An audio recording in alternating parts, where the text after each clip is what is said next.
I hope I gave you enough today. I was struggling. I'm not gonna lie. I was struggling with your VODs. It was one of the tougher ones to do because I know what you need, but it's hard to do because you're in a ranked environment. But I will give you all the notes for the other ones, and then we can talk about it afterwards. Sound good? Yeah. Awesome. All right, my friend. I'm going to move on to the next VOD, and we will talk real soon, okay? I'll send you all the stuff after the stream. Sound good? All right, perfect. Thank you. All right, Flash. Thank you so much. Appreciate you. The rank is in the top right corner of the actual VOD, guys. I'm not sure why this isn't playing. What the hell? Oh, there we go. Perfect. There we go. That was a tough VOD. I'm not gonna lie. What's up, Dink? How many sessions are you gonna do? I'm gonna do 4, so 3 more to go. Dink, I could have used you for that one, actually. Could have used you for that one. GG. I needed another pair of eyes on that one. I need another pair of eyes on that one. No worries. No worries, Dink. No worries.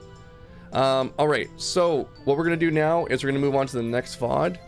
Do you want to hop in on this one? Dink?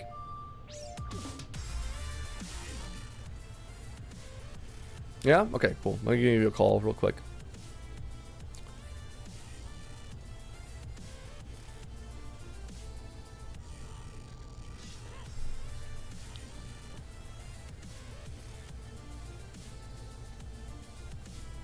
What rank am I? I have not got a rank right now. Alrighty. Osmanthus, we'll give you a call in just a second here. Hey, Dink, how's it going? Going good, going good. How's life? It's awesome. I had 5 Thanksgivings, you know, in 3 days. 5 Thanksgivings? Yeah. You know, in Canada, we only have 1 Thanksgiving. You know, it sucks. I know. You guys know how to live it up down there. My girlfriend had 4 Thanksgivings on her side of the family, so. Well, you guys know how to live it up down there. You guys definitely know how to live it up there. Osman, is it okay if I call you Osman? Osmanthus? How's it going, my friend? Call me Phil. Phil? Yeah. That works for me. I like that. Great. All right, Phil, tell us a little bit about yourself. How long you've been playing Valorant for? What are your goals, and what do you struggle with the most? Okay. So I've been playing Valorant since it was released, actually right after the beta ended, because I'm not in NA, so I wasn't able to play the beta, but I was like watching a lot of streams trying to get into the game because I came from League of Legends. Yeah. Right now my current goals are just to be more consistent with the way I play, because I think the thing I struggle with the most is taking gunfights. I realized that a lot of gunfights I take when I go through my own efforts is just absolute garbage. Okay. I know how I can improve it. Like I've been using aim trainers and spamming death matches, but I can't seem to like translate that into taking proper fights in the game. Okay, so you do well in deathmatch, but you don't do well in ranked. Is that correct? Yeah. Okay, cool. Well, you have one of the best duelists in the game here joining us for your coaching session, so maybe there's going to be some options. Whoa, chill out, Worthy. When he's with Joe, he's one of the best, for sure, because Joe and him just play off each other really well. So. Yeah, I think my long-term goal would be to actually try to get into the tier 2 scene in the APAC region. Okay. Yeah, Cool. but right now I'm trying to focus on one thing at a time because I have a lot on my plate right now. Yeah. Okay.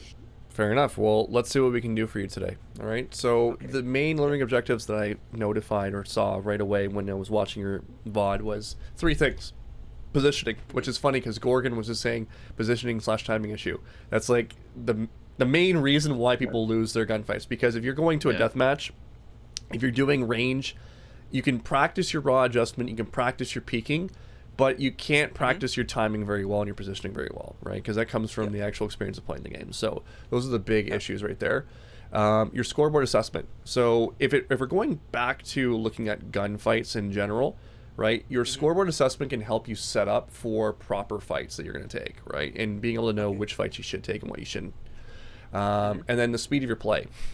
There is a natural speed that you're at right now, which is like a meteor slamming into the friggin' earth at like Mach 200,000, right? So you move too quick, And sometimes you just need to slow down, especially on your defense, right? I think there's one round where you literally push through a smoke, and I'm like, okay, you got one, but was the juice worth the squeeze there? I don't think anything really changed other than you just losing your position, right? So we'll take a look at some of these things, and then we'll see if we can iron out some of the details for you, okay? Okay. So this first round is about action comms. And you probably heard me talk about action comms several times, right? Yep. You know what that's all about? Yep. Communicating what I'm going to do or what I plan to do within the in the near future. Yeah, perfect. So you're on the right track with that. So let's take a look at what happens in this particular round. Oh, three are my get now. Okay. First action comm that you didn't make right away. Okay, so I didn't even include this one in your notes. I just saw you push through the smoke and you didn't say to the jet you're gonna do it. Little things like this. Ah, fuck! I did it again, guys. Sorry about that. I'm so scuffed today. I'm so scuffed today. No, it's all good. Let's go back again just so we can see this. So Three are my get now. in this situation, you push through without a comm, right? Small little thing. I want you to actively be calming every little thing that you do, especially if you have a partner with you, because it can make a difference, make a significant difference. Okay, then I want to know what actions do I want to particularly calm out, and what other actions do I avoid calming, so it's like I don't overload my teammates with unnecessary information. Dink, what would you say? How would you say this? So okay, so this is what I would say. You know where everyone is on the map, right? So you know one's B main, you know one's tiles, running to B main, right? And then you know 3 middle, so that's all 5 people. What I would say is, 3 market, 2 B main. That's exactly what I would say. So everyone knows where everyone's at when you're coming out the smoke. 3 market, Thank you, 2 B mermaid. main. Jet, let's push. That's exactly what I would say. Okay. Yeah. To make it even simpler, I would say pushing through smoke or scrubbing through smoke. I'm scrubbing through smoke. Scrubbing through the smoke is like a universal thing that was said back in Counter-Strike when you were going to do something stupid, basically. Oh, okay.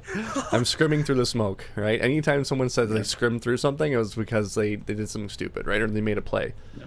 And whenever you're down numbers, you typically want to make plays like this, right? You want to be aggressive. Yep. First time you catch a stream? Well, welcome in. Welcome in, mermaid. Okay, so I like when you break the trip, because when you break the trip, now they're worried about this being a viable spot you can come from. So they know that there could be someone there, there's going to be eyes on that spot. Yep. Something to always think about, because you don't necessarily have to go all the way back through here at that point. You can go back around and you still have passive impact of being potentially here. Okay? Right. Bomb was planted back left. I think it was planted here. You can hear that in the sound. Alright, so... You should calm. You have a dart in 5 for your jet. Oh yeah, I did, I think. Oh, you did? Okay. Okay, let's hear it. Good. Wait, down in 5? Down in 5? Perfect, you did it. The problem is that you missed another comm here. Okay? It might not have made a difference, but... They smoked main. They smoked main. I can't come. Okay. Wait, down in 5? Right? I'm going to go through the smoke. I'm going to scrim through the smoke. 3, 2, 1. That's when you both push in. Right? If he's going to do that. Yeah. Well, I know jet players, and after he gets that second kill, like, you have to calm that you have your dart and for him to not push, because he just got 2 there, and he's overheating, so he's going to dash in. Like, I have the jet mentality, so that's why I said you have to calm earlier. Because else he's gonna dash in like he just did. So he gets 1, he gets 2, and then his second thought is, oh shoot, I'm on fire right now. You tell him to calm down. You tell him, stay more kid. You say, I have a dart. So he calms down, he waits. If you dart in the middle of him, he probably would have killed the guy logs, If you darted in front, he probably would have killed the guy logs. You guys could take it together, and probably would have won this round. So. Chat's loving this. Tyler saying jet players sharing the communal brain cell. It's so true. Yeah. So it's exactly Just a quick question. In this scenario, where should I be aiming to throw my dart at? Like, what would be the most effective position that my dart should cover? Probably in front of boat or something, or like or on, I'm not sure, or in front. So like you clear close, you know, clear the close angles, or because you just got smoked out, you know. So maybe So- just start right in front of the smoke, or I would follow up with Is there another anything question. Okay. So I would follow up with another question to be able to answer your question. Is what's your intention behind the dart? Okay. No, that's that. You So- gotta answer it, right? What Sorry, would you- no, yeah, I'm thinking. Okay.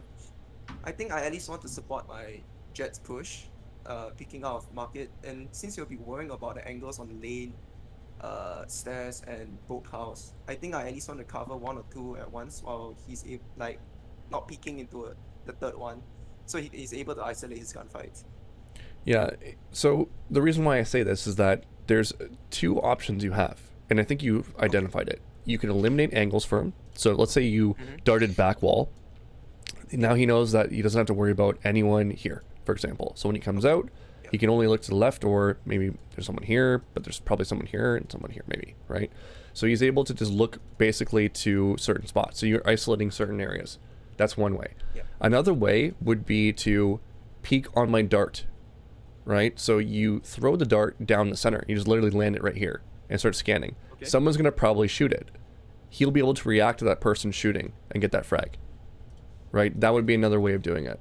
So either one is fine. You just got to answer the question of what's my intention behind this dart. Does that make sense? Go ahead. You had a question? Yep. Sorry, okay, is there anything I could have done here with my shock darts? You want to use your recon first, I guess. Your recon dart first, and then use your shock darts. I mean, you could have put your shock darts lane, you know, bounce it off the top and put it lane, but it's random. It's, I yeah. don't know. Yeah, it's very random with the shock darts. You don't know where anyone's at, so it's kind of like hard to. Yeah, it's hard to get value at all. Yeah. I mean, you could argue, do I double shock tart friggin' like logs? But like, there's a million Yeah. what if scenarios, right? It's just like what we talked about in the last VOD, where can people sit in my smokes when I put them there? Yeah, they can. Are they going to? Is it going to be good? Statistically, probably not going to be the best move, right? So I don't think it's going to be a make or break you throwing those shock darts. Maybe there's other coaches that would disagree with me, but it's really difficult at that point. Okay, so this round, I don't think it is a big key in here, but I have brought it up before. So you bought the marksman. Why'd you do, or the marshal? I keep saying marksman. The marshal. Why'd you do that exactly? What was the reason behind it? I can't remember for this game because I think it was 2 weeks ago where I played this. But in general, usually when I buy a marshal is when I'll be playing like a long angle, and I think like having a spectre or a rifle. Oh, sorry, a spectre or a pistol wouldn't help me like in the gunfight I'll be taking. Okay. Nothing wrong with it. I just want to know what the intention was, right? So Okay. in these rounds here, it's definitely awesome to hit the headshot. But Yeah. I don't mind you trying to go for body shots because we're trying to get value on this round, right? We're trying to do as much damage to their economy as we can. So it's just something to think about. I brought this up before in a previous VOD where, and I don't think this is going to be a situation that happens here, but I just want to make sure that we got it down right. If you hit the headshot, it's great, but it's kind of like taking a 3-point shot on a game-winning shot for basketball, right?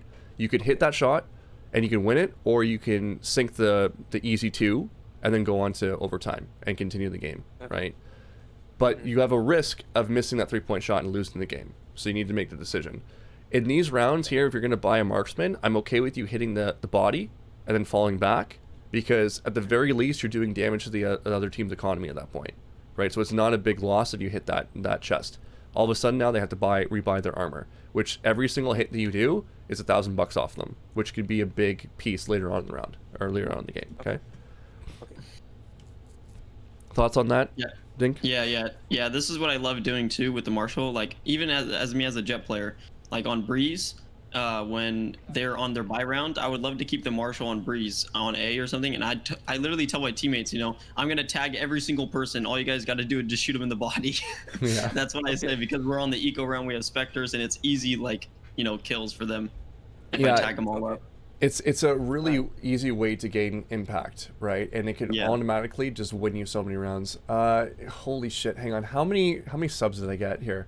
Here's 1, 2, 3, 4, 5, 6, Damn. 7, 8, 9, 10, This guy's- 11, this guy's 12, bragging, 13. No, it's not that. It's Oh my not that. God. It means that 1, 2, means 3. it's not that, Dink. It's that I have to do 130 push-ups. That was more what I was worried about. It wasn't a brag. It wasn't a brag. I know I'm joking. I It know was I'm more- joking. I'm kidding. It's more so I'm kidding. friggin' it's more so I'm friggin' worried about that. Okay, so Yeah. I'm gonna nitpick this. Alright. It's a good play. I like it. I like the dart that you throw here. The way that I would path into this smoke is I would hug the right wall and look straight ahead. Right? And then if someone's right in my face, I'm gonna get that kill. But if you I'm gonna slow it down really quick. If you run in here and then you look to the left, see where your crosshair placement is? You could have easily gotten one of them, but you gotta choose one pathway. Choose one pathway. Right? You're picking your poison in this situation. This is all really good. Everything that you did. But to make it easier for you, just pick one section of the smoke and look straight ahead. Because you're gonna die. Okay. Right? You're gonna die, and the only way that you can maybe get some value is if you get that first kill right away. Right? So that's where you're kind of like you're in this position where you're target selecting. You're like, I see 3 in my face, I don't know what to do. But if you just focus on, I'm gonna stick to the right side, I'm gonna run in, if there's nobody there I get killed, no big deal. But if there is someone there, I'm probably gonna get 1 kill. Does that make sense? Okay. Yep. Sorry, Like I sorry said, to it's- interrupt. Yeah, go ahead. Just to check, would there be a VOD up for this? Yes. Yeah. Okay. You'll have a Thank you. VOD, you'll have a VOD, and you'll have my notes as well. Okay. Yeah. Thank you. Yeah, no worries. I'll be giving it to you after the stream tonight. Okay. Cool. Let's move ahead. We're gonna look at suffocation.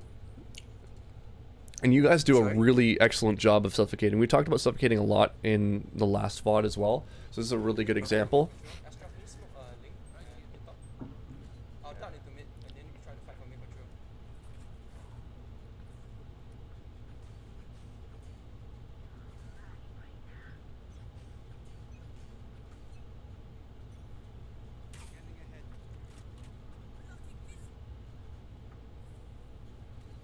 You mean? Alright, so you guys are pushing right through. This is really good. And now you're in suffocation. Like this is like classic right here, right? You're gonna say something, Dink? Mm-hmm. Oh no, sorry, I wasn't gonna say anything. I thought Dink was gonna say something. I thought I heard him say something. Oh no, I didn't say anything. Like you guys should definitely win this round at this point.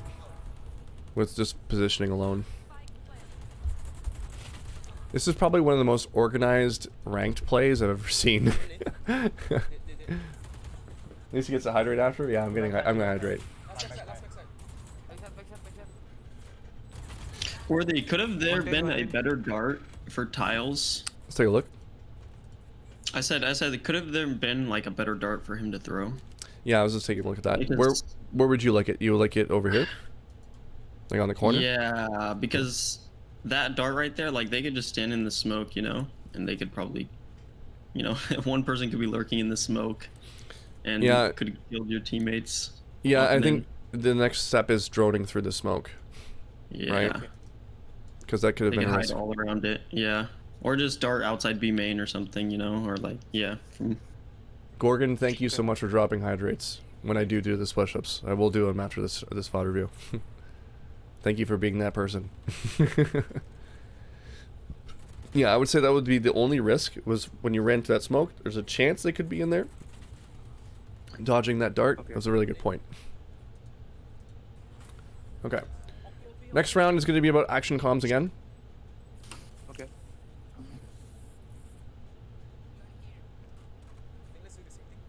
So, can I ask a question about the B main kill that I lost?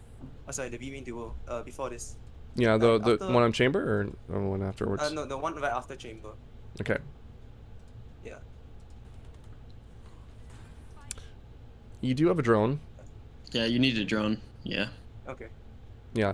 So, who is the entry fragger on your team comp? Jet. No. Reina. No. Okay. Huh? What? Wait. Who's the entry? I didn't hear. You're cutting out a little bit. Sorry, your mic's cutting Okay, out. sorry. My first answer was Jet. Nope. Keep guessing. My utility, the drone. Your drone, yeah. It's a trick question. Sorry. Your drone should lean in first. Your drone should lean in first. The reason being is that there's no value on them fragging the drone at that point, right? There's value on you Okay. pushing in. So you can get a little bit more Mhm. space at this point. So your jet should follow in the drone, right? Whenever Okay. possible, have the drone lead the push. Okay? They're the first ones. Okay. Is there any other characters that would supersede with utility on a entry fragger role? Can you think of any? In this team comp or in the entire No, game? in entire game. Fate and Sky? Got it. Yeah. Those two can lead Raze. rushes. I think Raze Boombot as well. Yep. Yeah, those three, right? So there you go. So you've got your entry fraggers there.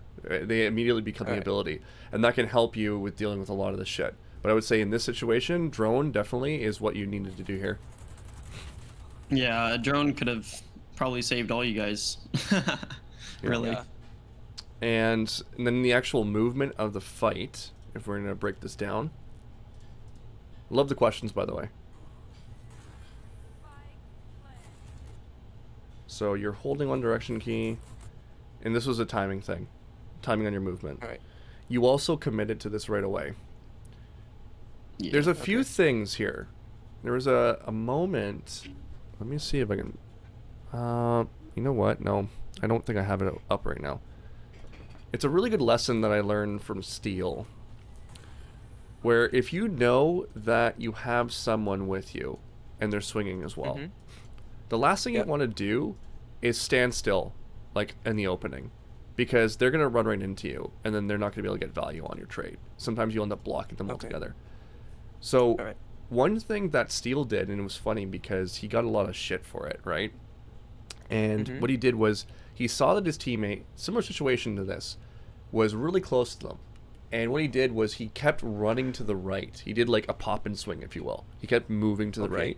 right. And that drew fire to him, and his teammate was easily able to get an easy trade, right? So there's going to be moments. It's hard to read these in like a second, but like there's moments Mhm. like this where you got someone here that you just need to, Yep. as an entry fragger, move ahead, right? This is what makes Okay. Jet really powerful, because Jet can throw a smoke and then dash ahead and take space.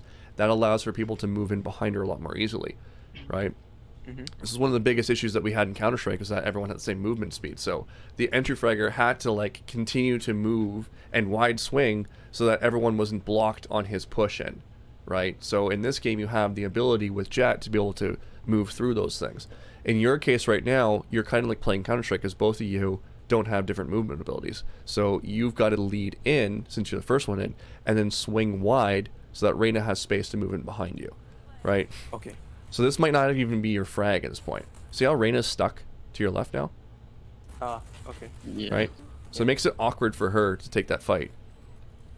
Okay. So I guess the general rule of thumb from this is just whenever I'm swinging with someone, if I'm the first person in, I should just swing wide. I would, Yes. yes, Okay. if there's two of you, swing as wide as you can, or swing the Okay. worst angle possible so that the other person Okay. coming in has a better fight. That's your job at that point, right? Okay. So And tell them to swing with you too, because sometimes people bait, and like you would just Oh, be yeah. wide swinging for no reason, and the guy just sitting in B main. There's so many Yeah, yeah. scenarios like that. well, my favorite comm in ranked is bait me for a kill. Yeah. Because swing with Okay. me, people won't listen to that. But bait me for a kill in ranked, they're gonna be like, oh, you're gonna give me stats? I love that shit. Let me do that, right? So it's just little things like that are very important with the words that you use. When you're in a team environment, swing with me works really well because everyone understands what with me is. And they're all going for the objective, they're all trying to win. It's not about stats at the end of the day on a team, in a proper team. Yep. Nomar FPS, thank you so much for the 2 months in a row. Thank you for the tier 1 sub, my friend. Thank you. Appreciate you. Are you immortal? Me? Yeah. No, I'm HARDSTUCK Ascendant. Hard Oh, stuck wait, Ascendant. then how come the other team is Immortal 3? What the heck? Yeah, I don't know. MMR There were a maybe? couple of times where I was, there were a couple of times where I was like playing in I think maybe it's the 5-man issue, but I was like Ascendant 1 at that time, and then they matched us with like 4 Immortal trees and 1 Ascendant tree, and it was absolute nightmare to play against. Okay, this round is more action comms. Okay.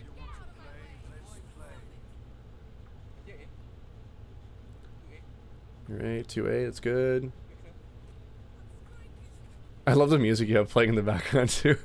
Sorry. Because- I think it was a 4 a.m. game I decided to play because I couldn't sleep. You got, there was one other person that I remember playing with at one point, and I jumped onto his Twitch stream and was listening to his background, and he had like yoga or like peace music while he was playing at FPSer. I was like, that's actually kind of smart, because like it like down regulates you, so you're not like overly rambunctious don't with your overheat. decision. Yeah, so you just chill. Like, I love Yeah, that. my friend, he listens to like classical music like Mozart and shit. I love that when he's playing. Yeah. That's great. Okay, so you talked about overheating before, right? Yeah. There's a few things that are happening here. So you just got the first entry kill. What's the situation, numbers wise? 4v5. 4v5 or 5v4 in favor of you. Sorry, yeah, 5v4. My immediate reaction, because I'm a very defensive player, is to fall back. Okay. Take my money Alright. and run at that point, right? So if you have these moments, just play the numbers. Just fall back. You don't have to force anything.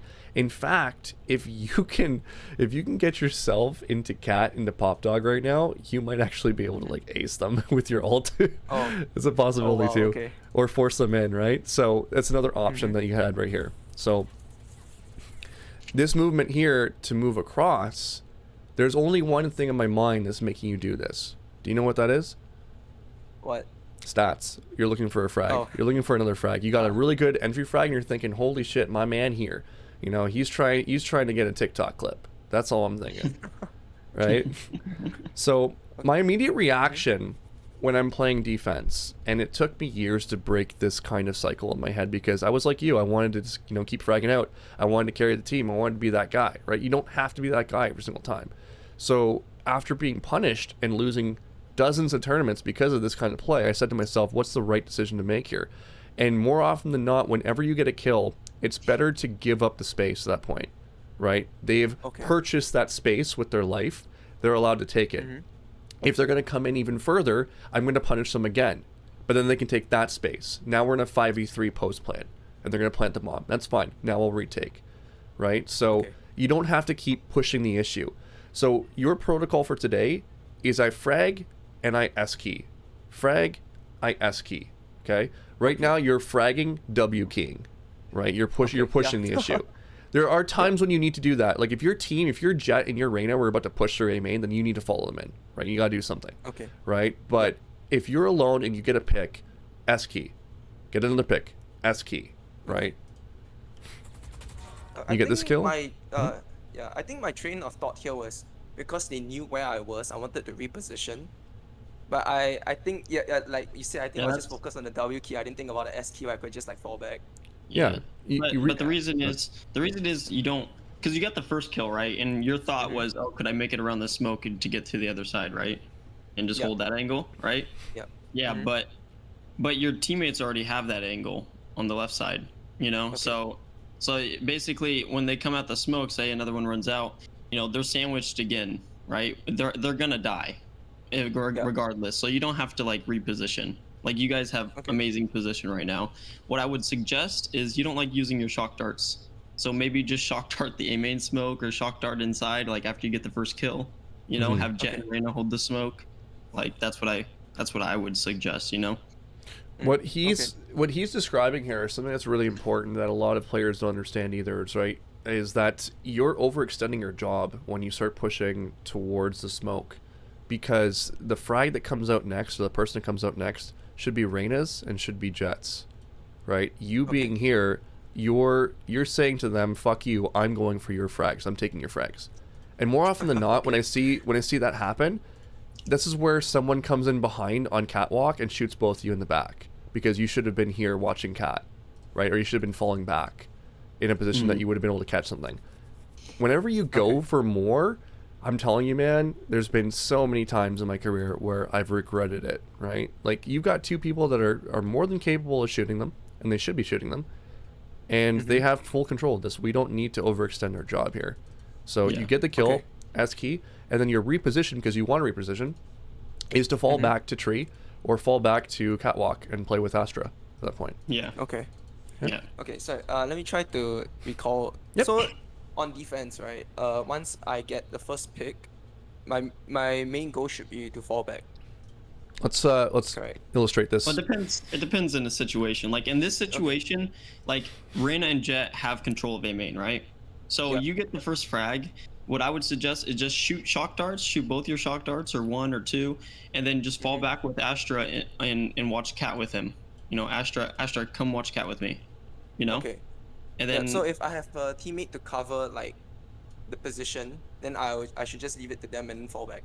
yeah, because their A main push is basically done once you kill the Jet, right? They're not gonna follow in once the Jet dies. Like, what do people do when entry fragger dies? When Jet dies, what do people do?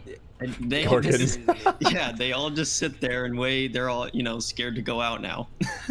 So Yeah. Let me give you an illustration here, okay? Brimstone pushes through, you kill Brimstone. Yeah. You have two options. You fall back, you S key, or you W key. If you W key, you probably get traded. Right? Not good. Yeah. In this situation, to get one kill, fall back. Give them the space. Right? They had to lose Brimstone in order to now purchase this space off of you. You get another smoke from your teammate, and now they need to purchase this space. Right? The way that they purchase that space is using time, using utility, using their lives.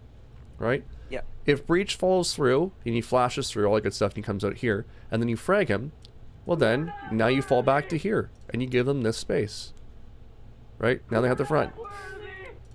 Right? If there's more people that come in behind it, then you take this fight, and you afford them, and you have them purchase this space. Right? So now you're on this spot. Does that make sense? Right? Yeah. Okay, so like the whole text booth operator concept is always try to make them at least pay with something before I give up the space, correct? You got it. Yeah. I made a TikTok about this recently. Yeah. Canada Croatia so game here. when do I? Yeah. So Just look at the score.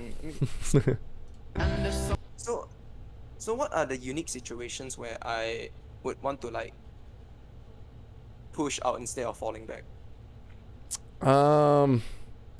when you give them tons of cost, and what I mean by that is like, say you get full rushed, A main, and say you don't get a frag, right? But you could use a dart A main, you use whatever, a shock dart, bounce it off the wall, and they have to use stuff to get you out of that position. If they use like a lot of utility to get you out of that position, then just back up. You don't need to get a frag. Germany's getting they had to destroyed use tons of this World util Cup.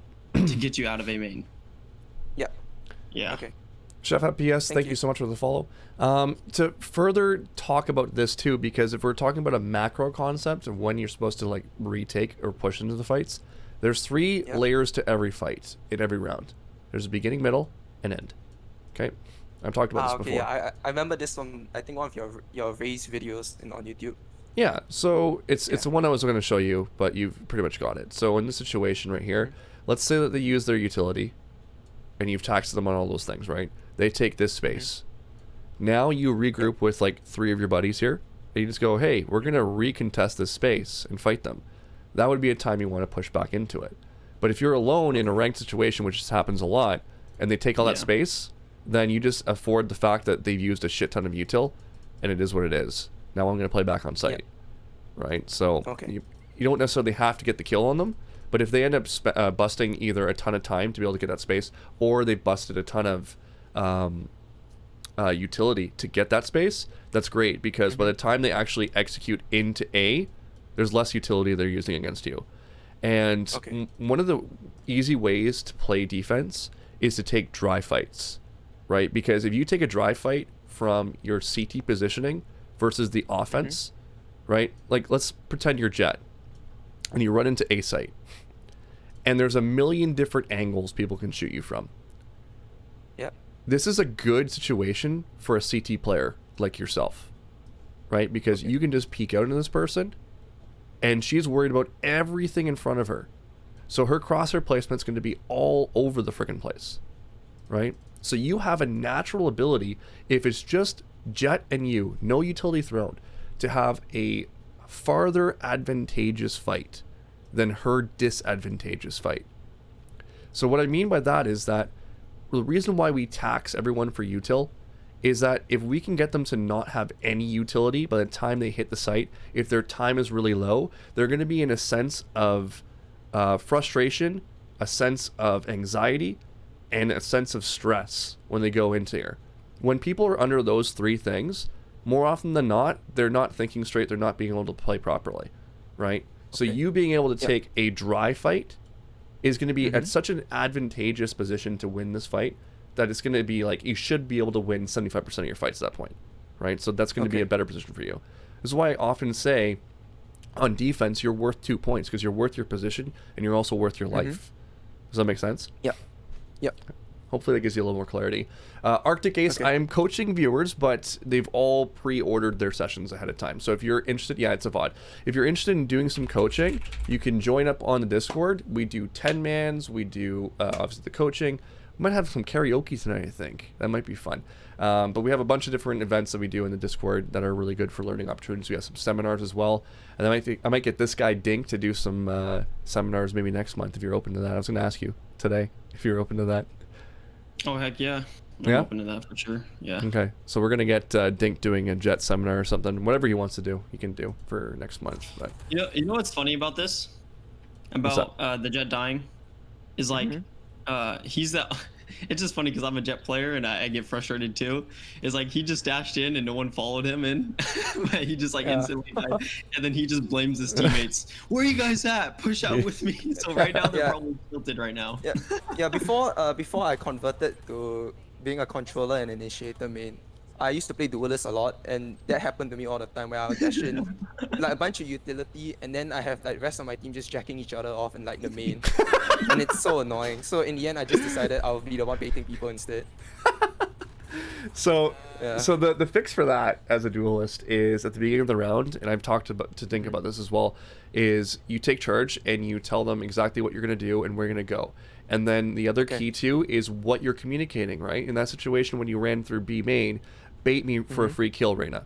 People respond to that because they're thinking, all they think about and all they care about is their stats, right? That's the only thing that's like of value to them. So if you give them free stats, they're gonna listen to you. They're gonna be like, oh, okay, I'm coming in, right? So it's how you communicate to your teammates to be able to get you to do better moves like that, right? So that situation, I don't think that Jet calmed what they're gonna do. I don't think that Jet, asked for someone to stack on them or fall them in, right? So. Okay, so when I play ranked, I usually like duo kill with one of my best friends. He's a race main, and I was just like trying to learn how could I like better support him as an initiator. Okay, well, Raze and Sova aren't the greatest combination. I would say that you probably want to be with Fade because you have the tether nade combination. You also have her ults, which is really good because if you hit a bunch of people with Fade's ult, then Raze pops her ult and they might not hear that ult being popped at that point in time. So she can double satchel in and catch a bunch of people off guard. They can't hear her, their HP is low, so if she hits like anywhere near them, they're probably going to end up getting killed. So I would say that your Sova, it could work, but it's not the greatest combination. What would you think about that, Dink? Probably, Sova and Raze aren't the greatest. Fade can help the Raze, by dogging in and all that too. Okay. Yeah. Yeah. And then Raze is not an easy character to play because you need a really good controller to set them up too, right? Yeah. You definitely support with the Fade. I think it works really well, but you need to have like a good Omen that's placing smokes in certain spots to make her double satchels in the right spot. Like Astra works really well. If you had like an Astra and Fade combination with Raze, you enable Raze like crazy. Like it's unreal. So good. Yeah, it's unreal. I also, so I usually play Astra on other maps, typically like Bind and Haven. So I was thinking, how since you say controllers are better at setting up, what should I focus on other than the timings of my smokes and smoking off like key angles? So if I'm playing Astra and I'm playing on bind and we have a raise, I would be in open communication with my raise saying, where do you want a satchel to? What's your plan? Okay. Right? Just give me an idea. So, okay, you're going to do that? Great. I'm going to place a smoke on top of site so you can jump into it. Right? Like that would be like something to keep him alive a little bit longer. Right? Because the difference between Raze and Jet is Jet has the ability to just toss that smoke anywhere, so she doesn't necessarily need to have the controller to enable her. Yeah. She can enable herself. Raze doesn't have that luxury. So where can I place my stars to best help you get set up, right? For example, if you throw this smoke here, okay, what fight do you want to take? I want to take this, I want to take that. Great. What if I put a star over here, or a gravity well here, to eliminate this angle for you as you're coming in, right? That would be something to think about. More often than not, I see this and this, right? But there's like, you're not doing anything for the raise at that point. She's just running in dry. So I would have that conversation with your duelist and say, hey, where's your double satchel? What are you going to do? I'm going to do this and this. Okay, cool. I'm going to pop here and here. Are you ready to go? Yep. Pop and smokes. Go. Right? So that would be what I would do. Worthy, you know about the Boombot Super Boost with Astra? I don't know about that. Dink, have you heard of that? Nope. Boombot If I remember correctly, it's something like you suck the boombot or some shit. I can't remember what it was. You suck Another the thing. Boombot? Another thing Yeah, that then you can it's like it's the slingshot. I don't know. I can't really remember about. I what want to see it, Tyler. Sorry, you were going to say, Dink? Another thing that you could do with Astra and Raze is, you could tell your Raze that, okay, I'm gonna suck back sight. Could you nade it? Yeah. Or stuff like that. Or clearing out angles like that. And another good thing with Fade too with Raze is like he has the, what is it called, the C's, I guess, with the Fade or something. Yeah, the C's. Yeah, so you could combo that with the Raze nade. You could seize back sight, you could Raze nade it, you could seize cubby, you could Raze nade it. It's different scenarios like that. Okay. So my question now is that when you said like I should smoke for the race entry, right? But the smoke is typically quite long. So like what is it? So how do I avoid throwing a smoke that will fuck up the rest of my team's entry onto the site? Or would it be better for me to like as the satchel, as my race satchels in, and I recall the star because it gives like a temporary smoke. Then when the star fades, he can take the fights on site, and then I can still focus on smoking off the key areas on the site. Is the smoke Such as on the CT site and going to elbow. fuck you up though? Is the smoke like dead center on the site going to fuck you up? Because if you think about it like this, okay, right? maybe in this case. Yeah, I know what you're talking about. Like, there's times where you place a smoke in the wrong spot. Yeah, that happens. That's going to come through trial and error of like, okay, that one didn't work. Raise, do you want to go this way instead? Right? Maybe that would be better. So there's going to be times where it's going to be mostly trial and error for you to really figure out what works best for you. These are just like rough suggestions, right? In this particular situation, I don't think them getting into this spot is going to have that much of an impact. And if you think about it, right, your team that's following them in, everyone I always work under the protocol that everyone's a cat, right? They're always chasing the laser. So in this case, raises the laser. If there's a bunch of people on this site, they're all looking towards this raise. So this makes it easy for the chamber to peek out into that. So this smoke actually enables not only the raise, but enables your whole team because they're following in the raise to be able to get this kill, right?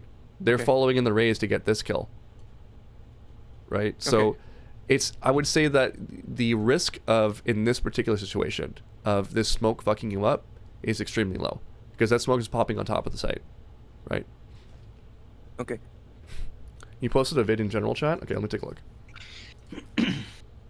And if the Raze is smart enough, he'll actually sit in the smoke and let his teammates get contact first, and then he'll peek out. If he's smart.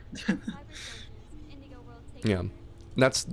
It's funny because I was talking to the last VOD, and we were talking about how, you can throw all the perfect strats together, but if the people are just not going to execute on them properly, that's not your fault at that point, right? That's not your fault at the end of the day, right? The strategy was good, the execution was the problem. That's the them problem at that point. Okay, so can we go back? Oh wow, that's an actual slingshot. What the heck? That's pretty crazy, actually. That's really cool. A Rare Lemon, thank you so much for the raid. Appreciate you. Welcome in. How was your stream? Thank you for bringing your community in. My name is Worthy TV. I'm a professional Valorant coach. My socials are listed in the Discord. If you're interested in doing coaching, or if you have any questions, feel free to fire away in the chat. It really helps push the conversation forward, and it gives a little bit more value for the student as well. So everything that you mentioned in chat is really, really great. Thank you so much for coming out, Lemon. How was your stream? Sorry, you were going to say something? Okay. So can we go back to back to that like same thing on Bind? Yeah, for Where sure. yeah, looking for the race. Yeah, sorry, going back to here. Smoking for the race. Yep. So how would the race play out with this then? Like I remember Dink saying that he would Oh, bait and wait for the team yeah. to take contact. So But other than that, what other angles can he swing out of? Because if I remember correctly, the Astra smoke completely blocks out like the entire area on top of the box. So he has to like I think fall off the box in order to be able to take the fight. So you can place like this, and then you can go like that Okay. if you want. Okay. Yeah. That would be another trial and error situation. Dink, did you want to mention anything? yeah, so basically don't put it, exactly right on the top to smoke the whole thing out, of course, but if you're gonna play Astra, make a little space for him so he can peek out to the left, clear his left after the team takes contact, of course, because if he peeks, like everyone's looking at him, right? If he goes into the smoke.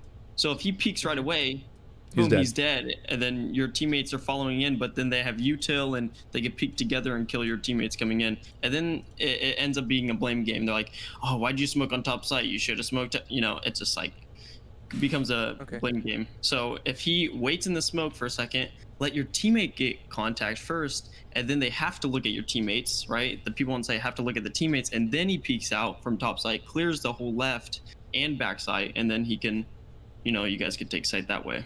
Yeah, and it works the same way with Jet, right? When Jet goes in, she throws the smoke like this, and she does that. Yeah. This is Dink's bread and butter. He goes right into here. You'll see this all the time. And then Dink will stay here, wait for his second person to get contact, and then react off of it. Right? Yeah. So they get contact on someone here, and then react on it. This is now an individual problem, right? If Dink were to run through here and just go like this and get killed, that's a him problem, right? Yeah. It's not a breach problem, it's not a strat problem, it's not, that's a him problem. That's an individual skill at that point. You gotta play around the smoke and get comfortable playing around the smoke. You chosen raise, right? You chosen your stuff. Go ahead. Yeah, another thing I love doing as well, like sometimes my team wouldn't take contact right away, right? And so my smoke would fade. But instead of letting the smoke fade, I have a second smoke, so I even throw a second smoke down and walk into that one and wait for my teammate. I buy so much time for them to come in and take first contact before I peek out the smoke. I love doing that because I could take more space with the smoke, and then they know I'm inside the smoke, and their team doesn't want to go inside the smoke because our teammates are following in, or they sometimes do go inside the smoke, and I end up getting the frag, or but I buy time. I buy time for my teammates to take first contact. Once again, the onus is on Dink to say that he's doing this, right? Bait me for a kill, bait me for a kill. I'm going in. 3, 2, 1, smoke, go. Follow me in. Stack on me, follow me, follow me, follow me. Trust. Now I'm going to peek out, right? So that's all comes from the comms, right? If you ever watch Dink stream, I'm sure he does it all the time. He's calming those action comms. I've heard him do it before in scrims, so it's a very, very common thing to do. Cool? Yeah, and another thing, I'm listening for my teammates. Like when I'm in the smoke, I'm listening for my teammates to call out where they're at. So I have an idea when I'm peeking out the smoke, Okay, one's here, and then I have an idea, okay, where to put my crosshair and peek out from the smoke. That's another thing as well. Yeah. Okay. Yeah. So I'd say with your duo, you should, if you want, go into a server and practice doing this. Like, hey, I want you to put a smoke here. Cool. We know what we're gonna do, and then go for it in the actual rank game. There's nothing wrong with you hopping into a custom and practicing that together. Okay. Yeah. I mean, like you watch Dink and you watch Joe, like when they're playing their duos. Yeah, we always go in custom. Like we used to always go in custom, and now we don't go in custom anymore because like we've done so many different like things together that it's just natural for us. Like we know exactly what we're thinking, every single time. Yeah. Yeah. Sound good? Oh, yeah. Thank you so much. Yeah, no problem. I learned a lot. No, I love these little tangents. Sometimes it's the biggest learnings are done here. So, all right. This discussion feels so high elo that I'm actually pulling out notebooks, Skorkin. Pulled out notebooks like, wait, what do they talk about there? What do they talk about? But it's an important thing because there's a lot of people in ranked in general that don't think about how can I enable my teammate, right? How can I get the most out of certain combinations? So I'm glad that we brought this up because Yeah, cause I was kind of sick of like being especially when I was in plat and low diamond. Whenever I went in or whenever I called for utility, it just didn't come true or like it was just done really poorly. So I just decided, fuck it, I'm going to do it myself. yeah. Yeah. That's why I was a controller for a long time. Like, I started off as a duelist, and then I'm like, well, no one knows how to play the game, so I guess I'm gonna have to play controller. Yeah. Thank you for the lurk, Cheyenne. Appreciate you. Okay, so this round coming up, this round is another situation where you're playing the numbers, or you want to play the numbers, right? This is actually the round where you push through the smoke. Ah, okay. Oh, this music, man. That was one hell of a saxophone you got there. One hell of a saxophone. He already addressed me. I'm the jet who dashes into the smoke and pushes out backside before my team makes contact. Yes, Jake. We need to fix that, Jake. You gotta fix that, Jake. Usually ends in a meaningless death. Yeah, you're just moving too fast. Slow down. Take your time. All right, so let's watch the situation here. Smoke. Droning. Cool. You already know there's 2 mid. There's 3 mid. There's 4 maybe. Okay. So Yeah, what situation? I think so. 5v4. 5v4. 5v4. Look at what you're doing right now. I'm pushing. If I've ever seen a "Hello Darkness, my old friend" situation, that would be right now, right? This is probably the biggest "Hello Darkness, my old friend," right? You've got 3 people that should be punishing you right now. The universe chose 3 dumbheads that don't know how to friggin' do that. So you're lucky, right? This should be a 4v4 situation. There's no need to do this. Here's a few reasons why this is not something that you should do. Look at the time. All right, minute and 28 seconds left on the clock.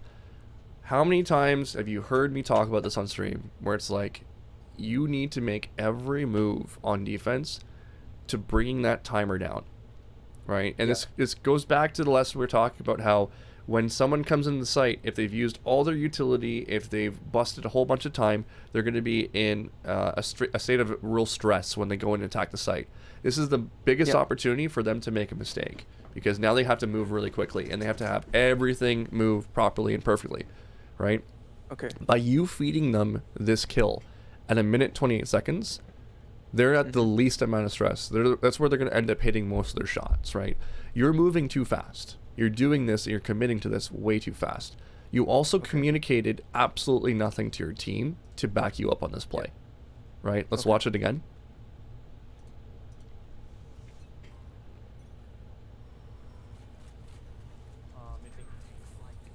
Ultimately, it's just too early.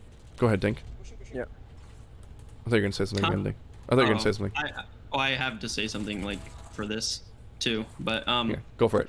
So you just droned out of the smoke, right? So they're gonna look toward you. Because you just droned. They're gonna say Sova cat, right? Another thing that you could do to play it safer, I mean, you shouldn't have swung through the smoke, and if you wanted to get a frag, maybe just dart middle, because you've seen so many people in the drone, and just shoot them through the smoke. You know, maybe you get 1 scan, shoot them through the smoke, and then back off, then makes it 5v3. You know, and you're safe as well. So. I see. Okay, I think my train of thought there was they're all going to be looking at like my Reyna and Astra, so I wanted to swing out to try and like get a timing on them. Oh, but you just droned, so they're gonna call out. You know, Sova's cat. They know you're there. Yeah. They know you're there. They know you're a threat. Okay. But your mindset there, sure, is not wrong, but unfortunately, because it's a 5v4, you don't need to do it, because there's a minute and 28 seconds left on the clock. You don't have to do it, right? This is another situation where you just need to S key. You just need to press the S key. Make the S key your best friend. Okay. Okay, so this round here, we're going to look at something special. It's called the scoreboard assessment. Okay. Let's take a little look at what's going to happen. Tell me what we need to worry about this round.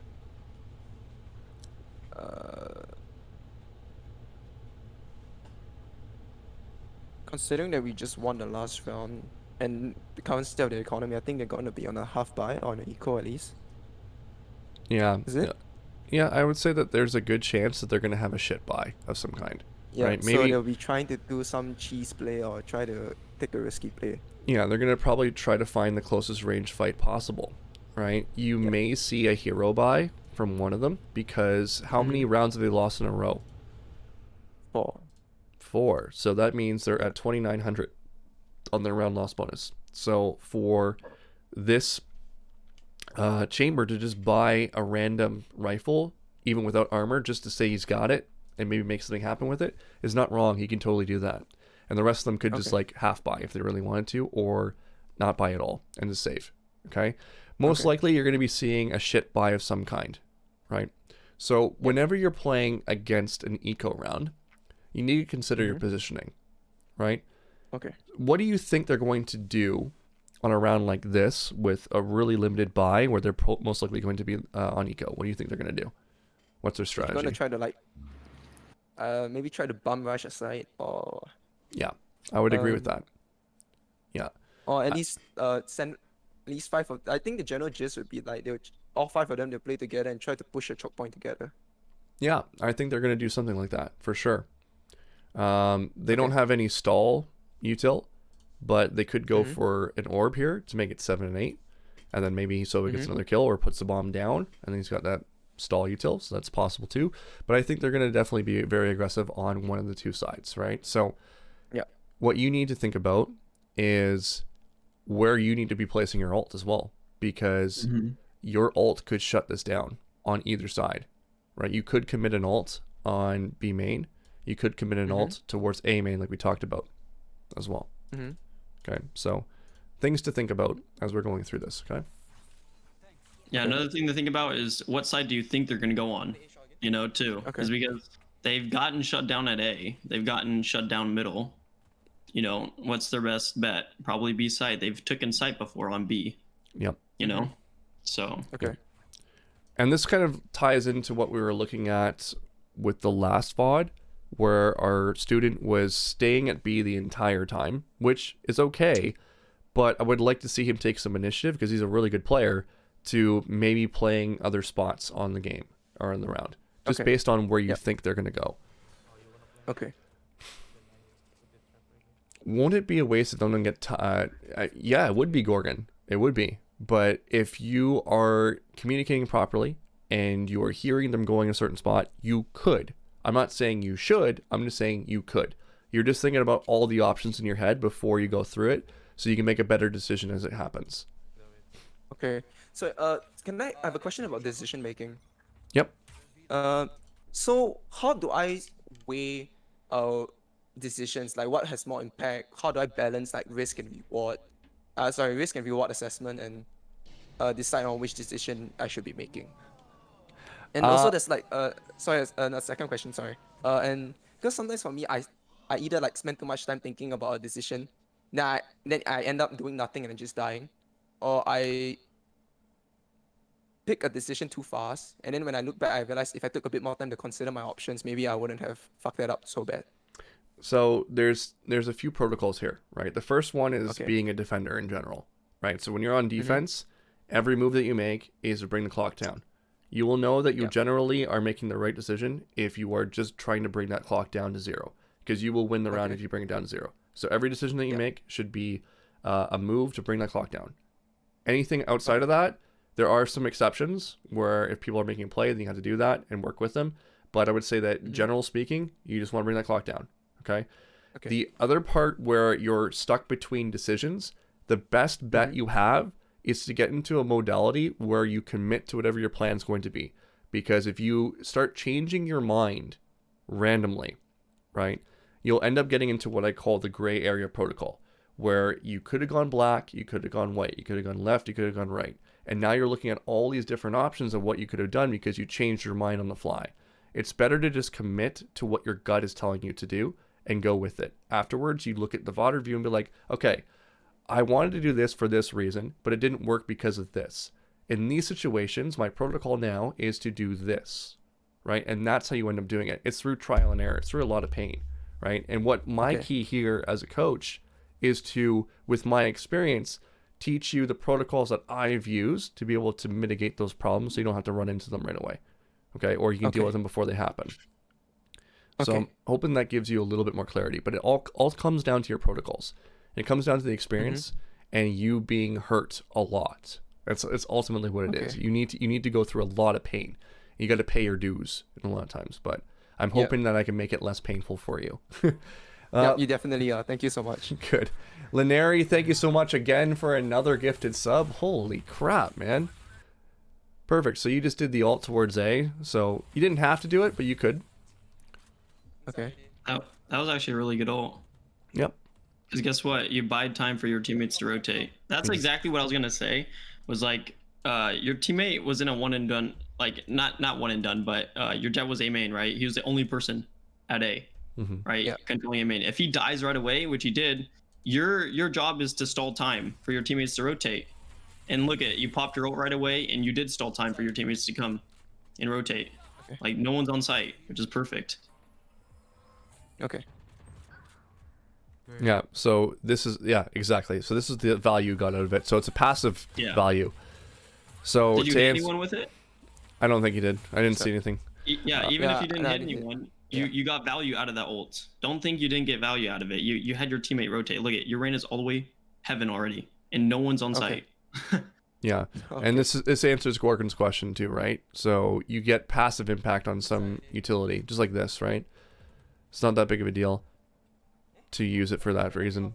They're backing off. It's a good call. I'd probably drone towards mid at this point. Good. Oh, you see, you changed your mind. You changed your mind. You should have went with your gut there. Now if you do it here, oh, I'm worried that there's someone close mid. Yeah, there is. Holy fuck. Oh my god. Fuck. So this is the gray area protocol, right? You were about to do it. You were about to stick to your guns. You were going to do it, and you didn't commit, and then you changed your mind, and then you re-changed your mind. So you changed your mind 3 times there, right? And that's what leads to problems. Yeah, leads to problems. Just commit to it. And you know it, too. I hear you saying it. You're dropping F-bombs. You know you should have done it. Yeah. And then I think that ended up causing us the round as well. Yep, it did. Yeah, that's okay. So that's the gray area protocol, right? And I've been there before. That's why I have a protocol for it. Yep. I mean, you committed with your ult, so main, right? Like you instantly popped it. I mean, just commit to it, right? With your drone. Yeah. Just pop your drone. Like, what's the point of swinging out middle there? You know, into pop dog. You can just drone and get the same value of it in tree. Yeah. And you know, safer value. you know, another pet peeve I have is when someone asks, "Should I flash?" Just fucking do it. Just do it. I'm flashing. Yeah. Flashing. I'm flashing this. Right? You just do it. Just commit to it. Because if you don't commit to it, then you're hesitating. Someone pushes into you. You have your flash out, and everyone just dies. I've seen that so many times. Yeah. Right? Like, I don't want to call it dignified, but that's what happened in your team back in the day. Dig learned though. Dig learned. Dig's a good guy. Yeah. Right? It's like, just fucking do it. Fucking do it. Yeah, just do it. Just throw it. I remember that scrim. We were on Haven. I was like, fucking throw it. And he was short. I still remember that he was short. Yeah. He was, like, taking out his stuff, not take it out. Okay. All right. I love this round. To flash his teammates. I love this round. This is a really good round. I've seen this happen before. And I'm going to show you another example of this so that it can further solidify. So you can see someone else's pain, right? Lineri, are you heading out? You heading out, Lineri? Thank you so much for all the gifted subs. You're amazing. I appreciate you. And then Gamer Bro gave a ton of gifted subs too. Like, yeah, you guys are incredible. I don't know. I don't know what I do to deserve this stuff and deserve you guys in here, but appreciate you. All right, so You deserve it, man. You're really good at what you do. well, thank you. I appreciate it. I appreciate you coming in and giving me the opportunity to do this as well. So couldn't do it without you. So Celtic wants me to sing a song. Okay, I got a lot of things to do on the halftime, so we'll get there. I got like 200 push-ups to do. I gotta sing a song. There's a lot of shit to do. We got a big list here, guys. Don't worry, we'll get to it all. I promise. All right, so this is a really interesting round because we're doing something or missing something here called threat assessment. All right. So if we start the round off, let's go back. Take a look at this. What do we need to worry about this round? The Sova out and the Astra out. Yeah, and then Reyna can ult too, right? What else do we have to worry about? Yeah. What else do we need to worry about? They can buy an op. They're on a full buy. Yeah, they could buy an op. They could buy an op, which is a big point that we're gonna see in the 4th VOD review with Jay today. That will be an issue that will come up again in the stream. Okay. So they could buy an op. So you just simply communicating to your team, they could have an op here, might keep this Astra from doing something stupid in mid, for example, right? Okay. So just quickly calming the threats is a big piece, and you help set up your team for success at the end of the day. Yeah, Jay, we were talking about you. We're talking about you, Jay. This is something that you need to look at too. So there's a threat of an operator, there's a threat of a full buy, threat of alts, right? Based on certain alts, you need to be very careful with positioning on them, right? If you position out in the open, for example, in a certain spot like on Icebox, I'm going to pull up the game so you can see it. It's called the Ultimate Positioning Guide. Let me find it. You'll end up getting killed more often than not. They'll end up jumping right into you and just knifing the shit out of you, right? So let me find that exact example. Ultimate Positioning Guide. It's one of the older ones I have. And it's the same situation that happens here with you. You guys see it? Ultimate Position Guide. There it is. We need to position in accordance to what threats we have. For example, if we go on to bind, we have players in U-Haul, all this good stuff. But then we have a Brim on the opposing team. Brim has ult. We don't, at the beginning, want to play in here because this whole area is now a threat for his ult. We also don't want to do a TP strat and then sit people in these positions because he can ult. So these are things that in our pre-round fight plan, we always want to be considering. Now in this particular situation, if he pops knives on us and we're in this position right here, our escape routes are very minimal because he's going to fly right up into the fucking air and we can't run this way. We can't get down because he'll catch us. We can't go this way because there's no cover within a good amount of range. So if he ends up flying out on us, we have to commit to a kill. We have to commit to the fight. And that's exactly what they want when they're on eco.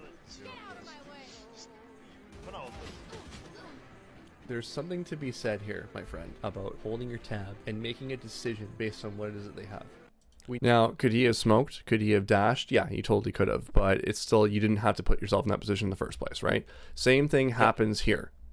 Okay, we're going to go to yours. Where is it? You seem to be in love with playing Jen. I think this is the same VOD where I see you play Jen a lot, but watch your positioning here. Okay.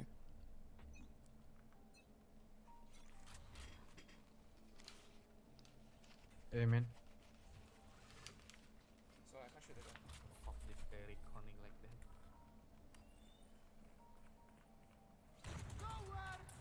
You see this? Yeah. You have no way to escape, right? Isn't that crazy? Yeah. So we should never have been in this position in the first place because there was always a threat of this potentially happening, right? Yeah. So if you're against a Sova, if you're against a Brimstone, if you're against, people that can isolate certain spots like this, you need to position accordingly, right? Literally, Fanet, you're right. Literally nowhere to run. There's nowhere for you to go. So you're gonna get hit with this, and now you're dead. You just have to accept you say, holy fuck. But this it's funny because I mention this all the time, right? Rounds are won and lost in buy phase, right? So if you were to take just that extra second to look at that and be like, okay, I need to position accordingly to this situation, then it would be able to, I'll be able to survive a little bit longer. No different than the Jet here in that last example. He positioned out in the open, and Jet could easily just jump up with knives and just force a fight, which is really good on their eco, right? Yep. Yes, Jay, you do fix most of your mistakes in that game. You realize your mistakes, and I mentioned it as well. But I have to point it out because it happens. We'll point it out. Alright, so let's move ahead.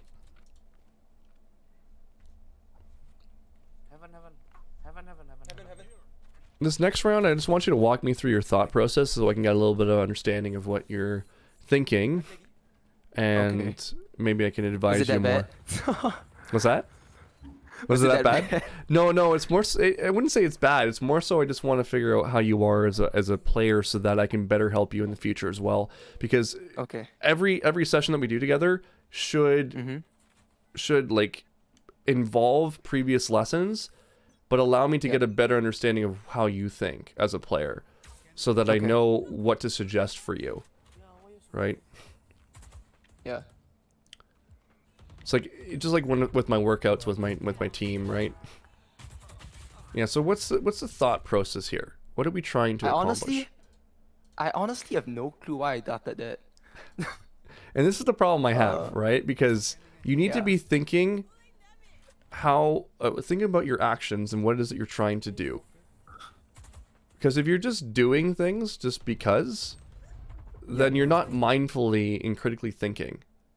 Right, you pushed up into the situation, I think, to help your Astra, but your Astra committed suicide at that point. Yeah. So, I think what I was trying to do here was I think we were trying to fight mid again, but instead of usually darting into towers, which I've been doing, so they could like potentially instant shot it. I think I wanted to dart top mid, but I don't exactly have a lineup for top mid, so I think I fucked up the dart. And then after that, I think I wanted to support the Astra, and then I just ended up dying. I think that's what I was going through here. I'm not entirely sure. I'd like to hear your comms in the beginning of the round. Yeah, I think it's action comms. I didn't say that I wanted to dart top mid, so Yeah, I and think you can just see nothing's that she's going gonna throw a smoke there. Yeah. Mm-hmm. So I think it ends up coming down to, again, you know, Astra, what's your intention this round? What are you trying to do? I'm gonna do this. Yep. Right? That's the first step. And then if you know that she's gonna be running down like a headless chicken, then you'll be able to be in a better position to support her at that point. Or you can say, no, let me drone down mid first, or anything like that. Okay. So I think you're learning here, man, is I want you to have a pre-round plan that you discuss with at least your partner that's working with you. If you have a partner in mid, partner in A, partner in B, there should never be any confusion as to what it is that you're trying to do. Okay. Okay? Yep. And even if you're wrong, I'd rather you go in with a plan. Right? It doesn't necessarily have to be correct. Just have to have a plan in place. So I also can use it to like help me reflect on what I could have done better. Yeah, because you're going to be doing VOD reviews on every single game at this point, right? Like when I play, when I'm trying to get better, and you'll see it eventually when I start doing ranked on stream, I'm going to record every single game. So afterwards, I VOD review, and I point out the few rounds that I really want to have questions over and try to like figure out what I did wrong. And then I go back into the next game, and I have, 2 or 3 things that I'm trying to work on that particular game to work better on, right? Or focus on. Okay. You saw it too. I think I heard because I heard someone else as well. This was funny because look at what this Jet's trying to do. Just like, I'm gonna fake it towards that we're going somewhere else. They're gonna commit to this now.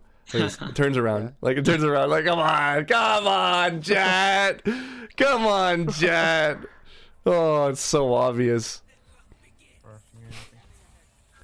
He knows you're here, by the way. He's playing that shock dart off a tendency that you've been playing there before, because he's killed you from there. So, another thing to think about. Come on, Jet. Another thing too, you don't like using your shock darts. I don't think you used your shock dart one time at all yet. Oh. Yeah, I think so too. Yeah, I don't think I've done it. Yeah, like even when you're falling back, just throw a shock dart or something. Like bounce it off the wall A main, Let's watch this again. Yeah, like throw a shock dart. Yeah, your actions per minute. I think that's a point to make. You have an option to use your recon dart. You have an option to use your shock dart right now to slow them down, right? If you banked it off this wall, it's a really good point, Nick.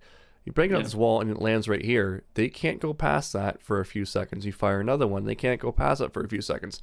The difference between winning and losing a round in higher ranks is those slight seconds that it takes for people to get into better position to take better fights. And this is all the people around you, not just you, right? You're setting up your Yeah. team for success. Does that Okay. sort of follow in line with what you're talking about there, Dink? Yeah, yeah. Another thing was, I was gonna say, I didn't have time, but another thing on the last round, instead of darting top middle, you could dart like above the fridge right there, just straight middle, and then just hold top mid with your teammate, because they Okay. smoked it out. Yeah. So just peek with him. Okay. Thank you. Yeah.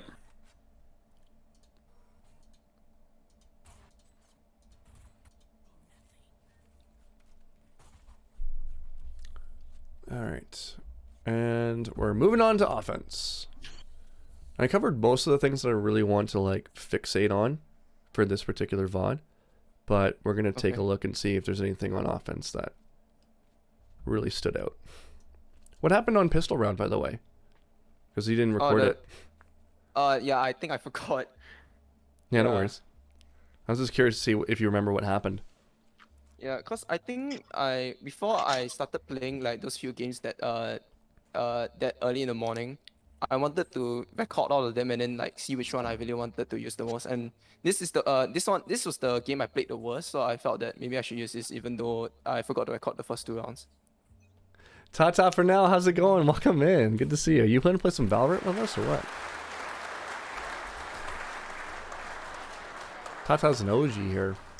All right, so I see a lot of Sovas do this and a lot of Fades do this at the beginning of the round, right? Yeah. So you do this recon dart. What's your intention behind the recon dart? I think honestly I'm not sure. So you're just throwing it? Yeah, I guess I wasn't really thinking. Yeah. Yeah. This is the problem I have, right? You need to critically think about every single utility that you throw out. You need to have a critical thought, right? A process, right? If you're just throwing it just to throw it, then it's not like what kind of value can we get out of that, right? So you toss us off the hop. How much value can we get off of this dart? Probably nothing. Yeah, it's very low. Like, more often than not, it's going to be broken instantaneously, right? I think they just fuck up at that point, but it's going to be broken instantaneously. And we can't use it for anything, right? So I would rather see you at the point where we're about to hit, you throw that dart as a distraction so that we can go in a little bit easier. Or, actually, there's 3 things. Or you shoot it as we're hitting, so that everyone's looking towards here. They're looking towards the lasers, which is us. And then we throw that dart in behind them. They're not ready for it. And then we catch them off guard, right? Yeah. The third option that you have, who works really well with you in this comp? Jet. Who enables you? Okay, Who enables me? Yeah, who enables I you? Jet and Astra. Reyna. Okay. Reyna Jet and Reyna. really enables you. Think about this. You throw your recon dart in. Say you throw it in high. Reyna tosses her flash as it's about to hit and blinds everyone. The recon dart hits. They don't know where it is exactly, and then they can scan everyone, right? So pairing a flash with Reyna and your dart is actually super powerful, right? Okay. You can enable everyone else. You enable everyone on the team, right? But Reyna has the ability to enable you with her flash. Another thing of what I'm thinking as well as like a Jet player and stuff like that is you should drone. Imagine you drone first out, right? One heaven. In Jet, and they shoot the drone, and as soon as you're droning, the Jet dashes in, right? So they have 2 things to shoot. They're either going to commit to the Jet to shoot the Jet, or they're going to shoot the drone, right? They can't shoot the 2 things at once, right? So they're gonna shoot something. They have to make a choice. And so after when the Jet dashes in, if they shoot the drone first, you could dart as well. You could dart, backside and have the Jet kill someone even through the smoke. You could dart, so tell your Jet, you're darting, and the Jet could just sit in the smoke and shoot people through the smoke too. So Okay. So I think maybe what I could have done better that round was to try to time my dart. Try to time my dart such that it lands as I'm droning in, so it applies more pressure and gives them more things to worry about. Yeah, exactly. Okay. yeah. right? Yeah. So just be mindful of how you're using the dart, because like I said, there's a lot of people that just like, I've done a lot of Fade and a lot of Sova VODs, and I just see darts get thrown, but it's like, what are we doing that for? Like, what's the reason? What does it get us, right? So you should have an intention behind every single piece of utility that you throw out. Okay. I need this playlist, by the way. I have no clue. I think I took a random like lo-fi playlist of Spotify or YouTube. Okay, fair enough. Lo-fi I'll it try to is. find it, and if I find it again, I think I'll DM it to you. Yeah, this is sick tracks, sick tracks. Yeah. Oh, well, I feel like I wouldn't know where to start. Well, that's what I'm here for, Tata. I'm here for you. Let's go, Tata.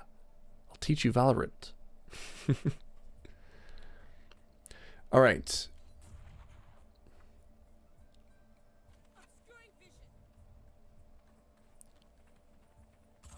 Yeah, okay, so you... it's fine. I was going to make a comment from before. Okay, there's a mental projection here.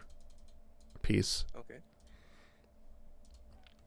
So the first thing you do is you toss this dart out. Why?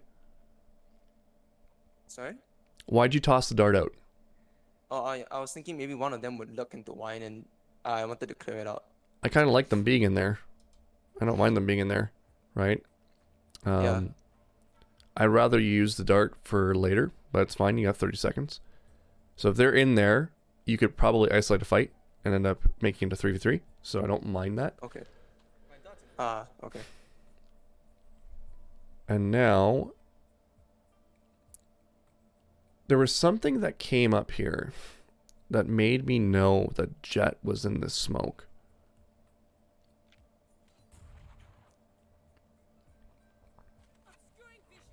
I can't remember what it was. 120. But I wrote down very high threat. Oh, and it wasn't Jet. It was Reyna. Maybe I'm looking at a different round. Am I looking at... Oh, I'm looking at a different round. That's what it is. This round here. Yeah, okay. That's my bad. My notes were wrong. I'm gonna. Okay, quick. Can you smoke mid bottom? And I'm gonna dart into A shot. Then Chamber, can you look up aim in? So you guys are trying to take a fight on Cat, correct? Yeah. Just say, let's fight Cat. Okay. Check your right. Close. Okay. 1838. Good kill. He kind of moved on that one. Can you play A? One enemy remaining. Let's go get in. All right, yeah. Okay, so Jet has been in A before. You fought her here before. So Yeah. whenever you're down or you're ever up numbers, smokes are not your friend. Okay? High chance that Jet could be lurking in the smoke right now. Okay. Oh, coming.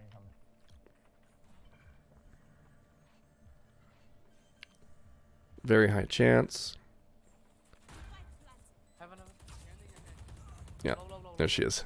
Like you kind of predict these things, to be honest. But Nice. I was gonna say your positioning.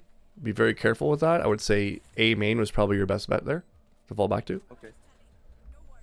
Once that I bomb. think sorry, I was your worried bomb- about doing that because the smoke wasn't that great. I thought that maybe if Jet was at heaven, she could shoot me through like a hole in the smoke or something. Mm. Yeah. Like you mean to the right or the left? I'm not sure. I think can we look back at the smoke again from at heaven? Yeah.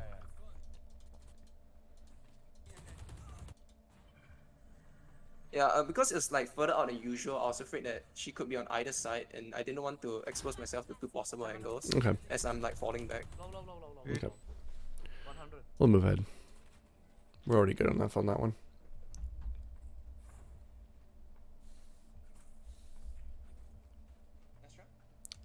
It's going to be another little small protocol. I think we're going to move ahead to around 18. Okay.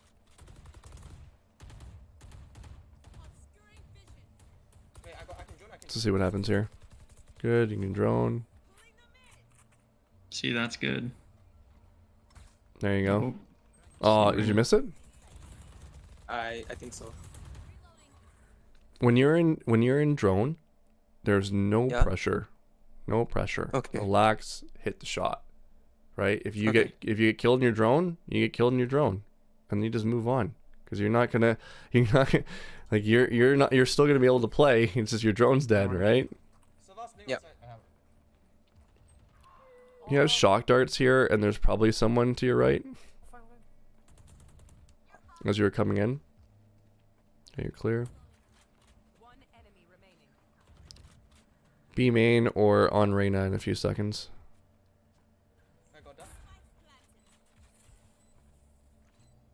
Reyna's I don't think probably you dead. used a shock dart this whole game, have you? No, not yet. Yeah, Ah, he's shit. had them purchased the entire time. I think I'm limited in my shock dart use, like which is quite evident in this game because the only time I remember using them is when I think I can land a double shock dart lineup. Yeah, okay, You so need, Yeah, I you need to think- use it to buy time on defense. Yeah. Just Yeah. think of that, you know, buy timing on defense and just shock darting a main or B main, you know, just to slow him down. Okay. don't think Yeah. lineup. Think Yeah. think stalling. Yeah, Think stalling. Yeah. Think map Yeah, I control. Mm-hmm. Does that make sense? Like Yeah. for example, I thought there was probably going to be one here.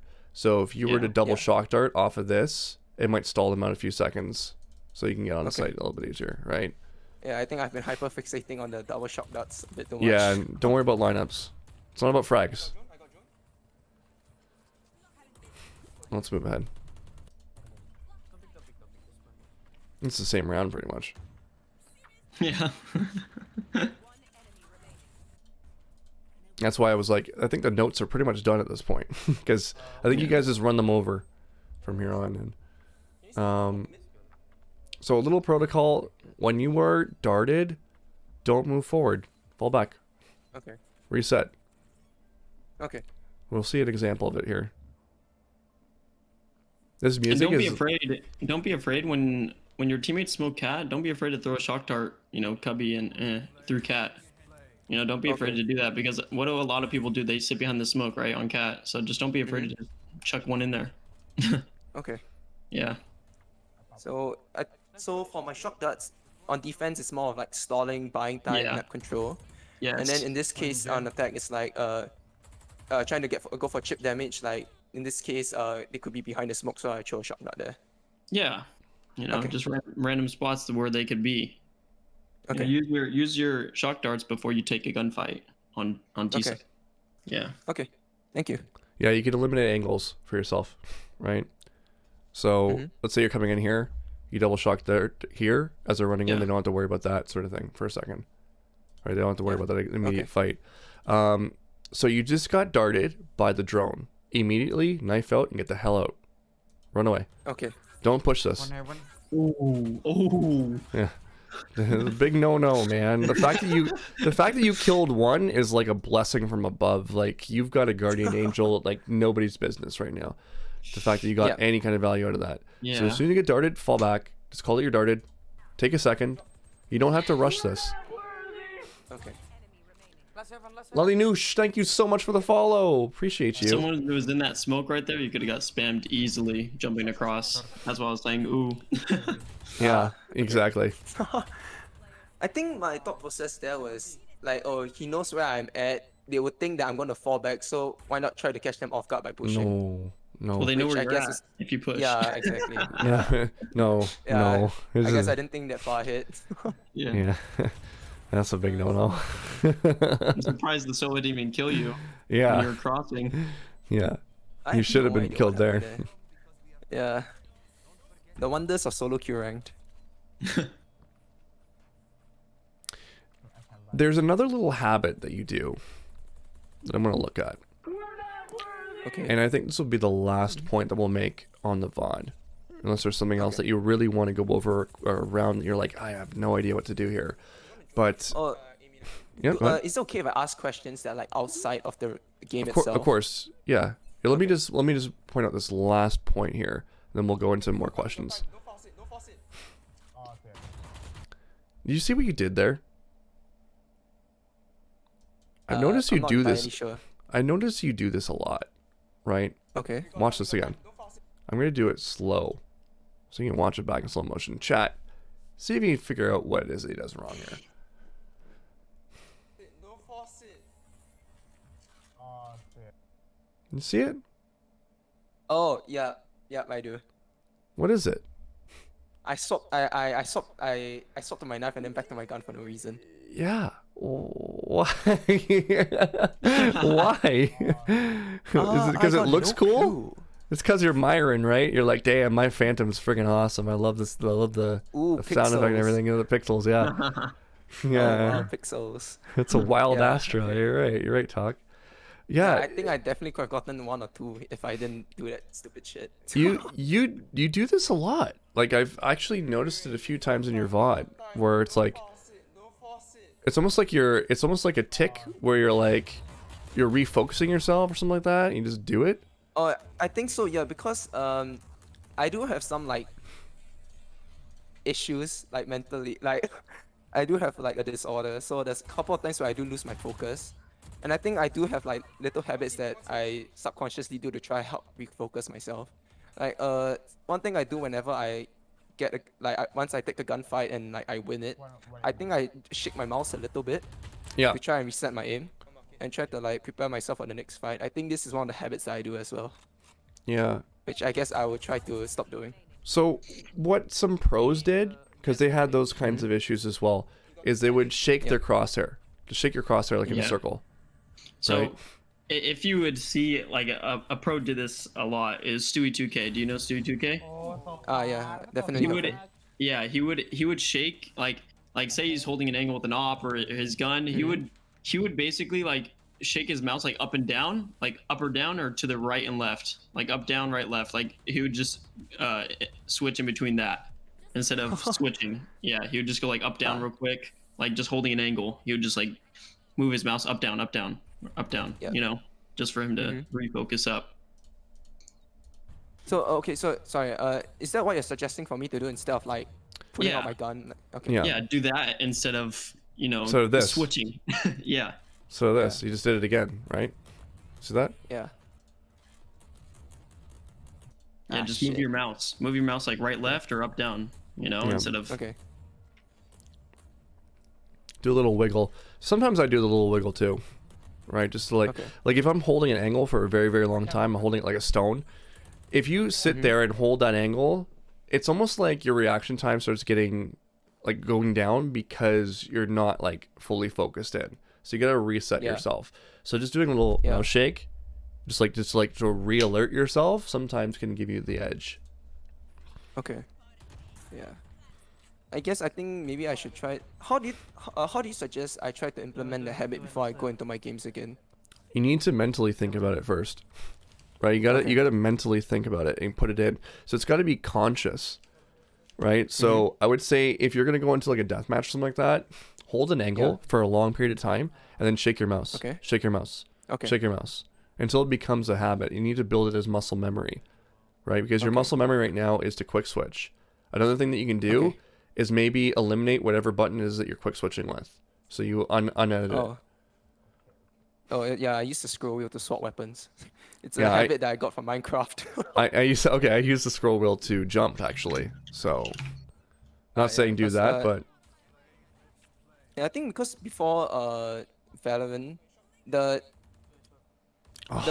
first person, like the closest thing that I played to a first person shooter was like Minecraft.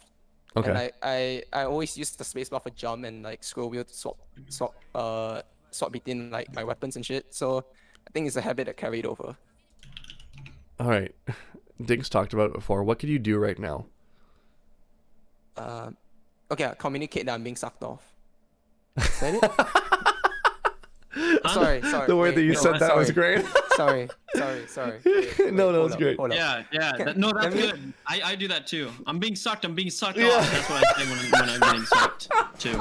So it's actually good that you Yeah, communicate it's that. good that you're doing that. Yeah, it's good. It's good that you're doing that for sure. What else could you do? I'm not sure.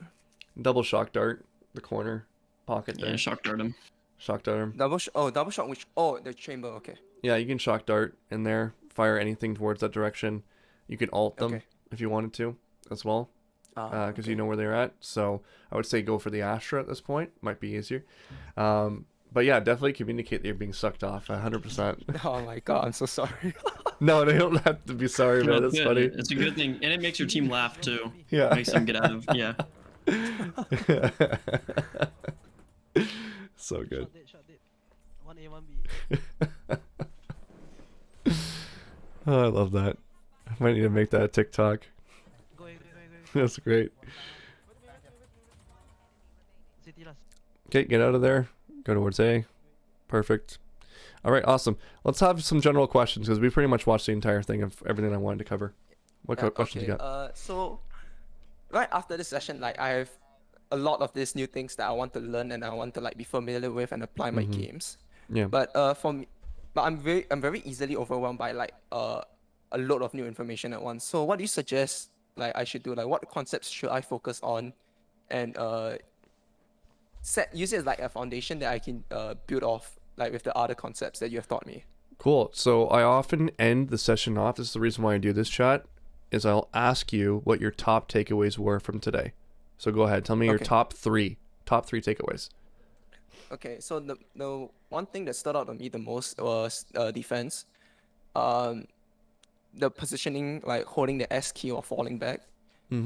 As long as I got the kill already, or like I make them like waste time, utility, or like manage to get some chip damage, I can give up the space already because I make them pay a price for it. And something that I can use to help me as well was the use of my shock darts instead of focusing on lineups all the time, like a cringe guy. I can just use them for chip damage and to stall time and for map control. And then the second thing was action comms, learning how to communicate. Okay, so the point was rounds are won in the buy phase, if I remember correctly. Yep. So what I should be doing is during like the 20 to 30 seconds, I do like a scoreboard assessment of like the threats, what the enemies could be buying, what ultimates they could have. So I know like certain things I should avoid doing. And then if I'm playing like a position with somebody else, I should communicate what I want to do, or at least ask them what they want to do, and then I would tell them how I'm going to support them. Okay, so what we're gonna do is I want you, in your own words, to come up with a mantra or a protocol name for yourself. This is what I do all the time. So the ones that we have, the 3 points, are rounds are won and lost in buy phase.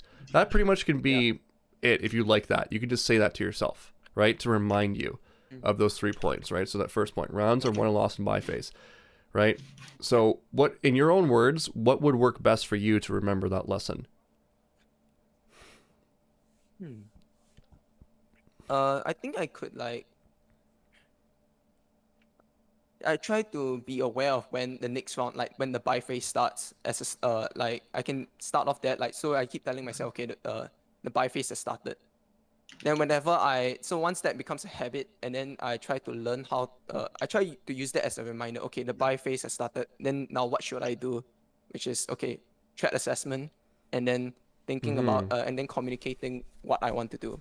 Okay, so... Okay, sorry, have a threat assessment, then have like some sort of plan, and then communicate it. Okay, so you just gave me a full paragraph. You can't do that every single round. Okay, you need to. What you need to do. No, don't be sorry. You're learning this, right? It's what you need to do is formulate a couple of words to get you back into the mindset of knowing what you're supposed to do. So let's open this up to chat. Let's have some fun with this chat.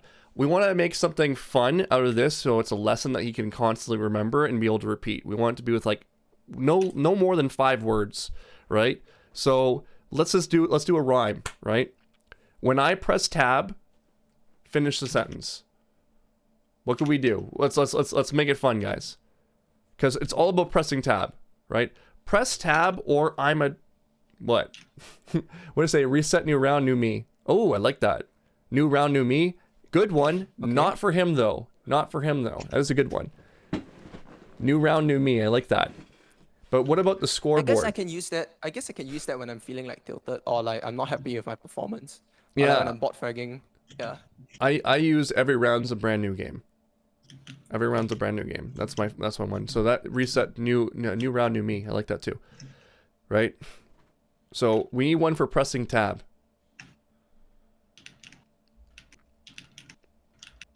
Press tab.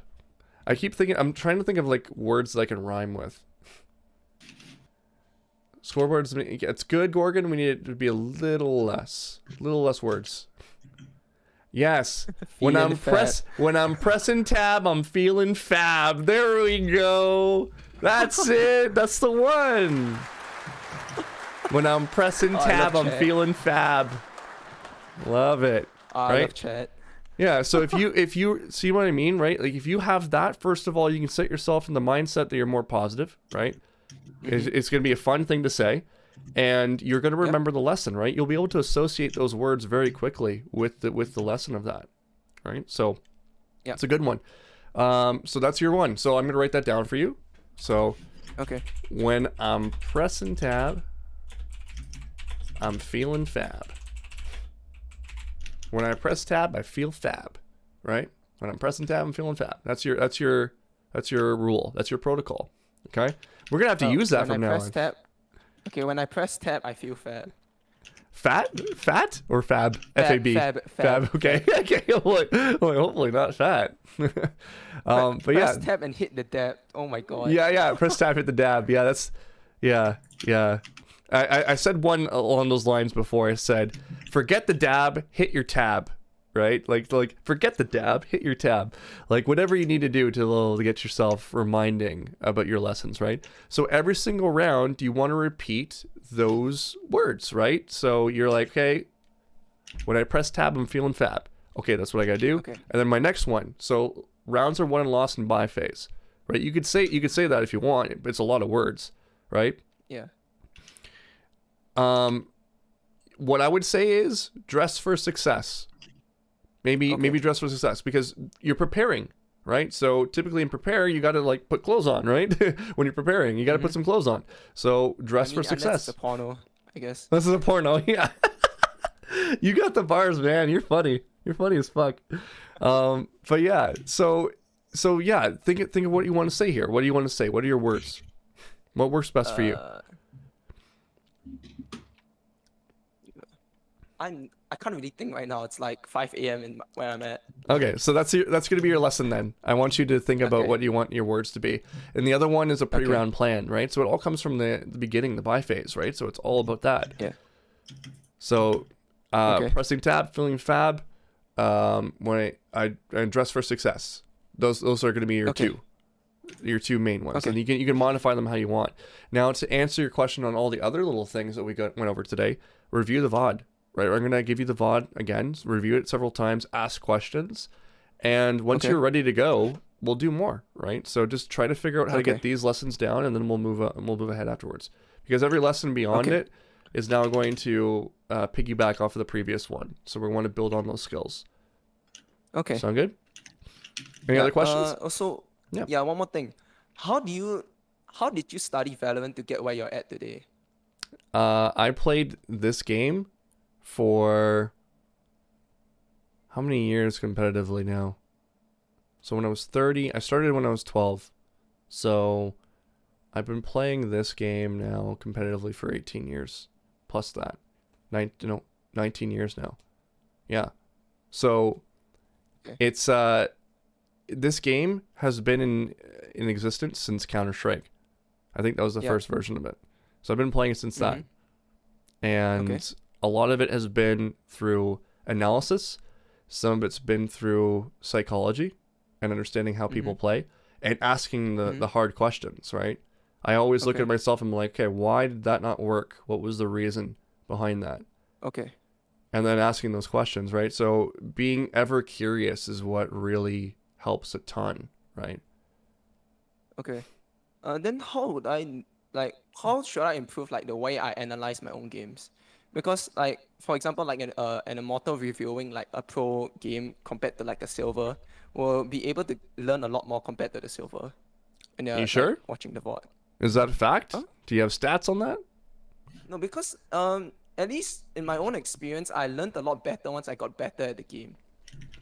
Okay. Yeah. Yeah. On my own. If you're looking at trying to learn something from a team environment and run that into ranked, it's two different games, right? It's two Okay. different games. It doesn't make any sense.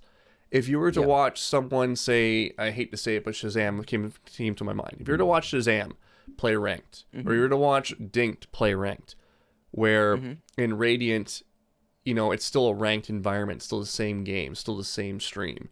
You can still get good stuff from that, right? But what I would do is whenever I'm watching, let's say Dink, for example, if I'm watching him play, my intention when I load up that stream is, okay, I want to watch how Dink places his crosshair. This is all I care about. I just want to look at that. And what I want to get out of this stream today is just purely crosshair placement. I don't care about his comms, I don't care about anything. I just want to watch where he's placing that. I'll put his whole stream on mute and just watch where he's placing his crosshair. Okay. Right?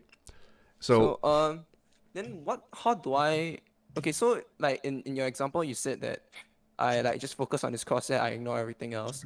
Then when how do I identify what I should focus on? what do you want to work on? That would be Yeah. the Yeah. what is it that you want to work on, right? Like Okay. you watch a Sova main for his dart lineups, right? Okay, I want to learn more dart lineups. This is what my intention is for this particular stream. I'm gonna look at this and look at this, right? Okay. Dink, I want to look at his crosshair placement. Hiko, I want to look at how he's communicating, right? Okay. Or how he's taking out, you know, he's doing his 1v3s or whatever it is, whatever his situation is, right? So you need to figure out what your intention is, right? No different than when you Okay. load into a ranked game. My intention is to work on this, right? Okay. If I end up winning as a result of, you know, just playing, doing all the things I'm doing right, then that's a bonus at the end of the day, Okay. right? It's ranked is used as a tool. It's a tool for the actual game, which is team play. Now I'm going to answer something Rika said in chat, and he said, I disagree. From watching pro play, I got better a whole lot faster. I'm not saying you can't, right? But I am saying that your level of communication, and I've got 300 VODs that you guys can look at that are completely different than any ranked VOD or any team play VOD, right? The level of play changes, the difference changes. There's a lot of differences, right? So if your intention is to watch a pro player and to, you know, practice certain things, then yeah, you can get a lot of benefit from it. But if you're trying to understand the flow of the game, it's a different environment. It's a completely different environment than ranked. Ranked is a skeleton version of the actual game. So Yeah. it's hard to really like, oh, well, they did this, this, and this. Okay, now I'm going to throw it into a ranked environment, and then everyone is it's a not gonna headless happen.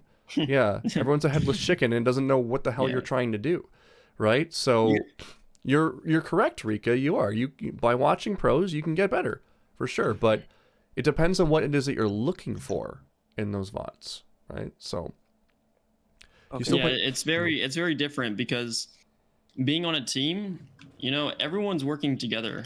Playing in ranked, you know, you can work together, but not as much as a team play. Like these guys who are on teams been together for a very long time. You got to realize that. So they know like what they're gonna do. You know, you don't know exactly what your other ranked player is gonna do. You know, they're just running around and they're thinking, you know, I do what I, you know, what my habits are. You know, like being on a team, they know exactly where they're gonna position, where they're gonna play, where they're gonna, you know, play off each other. They know like what they're gonna do beforehand. Like you don't know in ranked like what your teammates are gonna do. You know what I mean? You don't have that pre-existing information on certain players, right?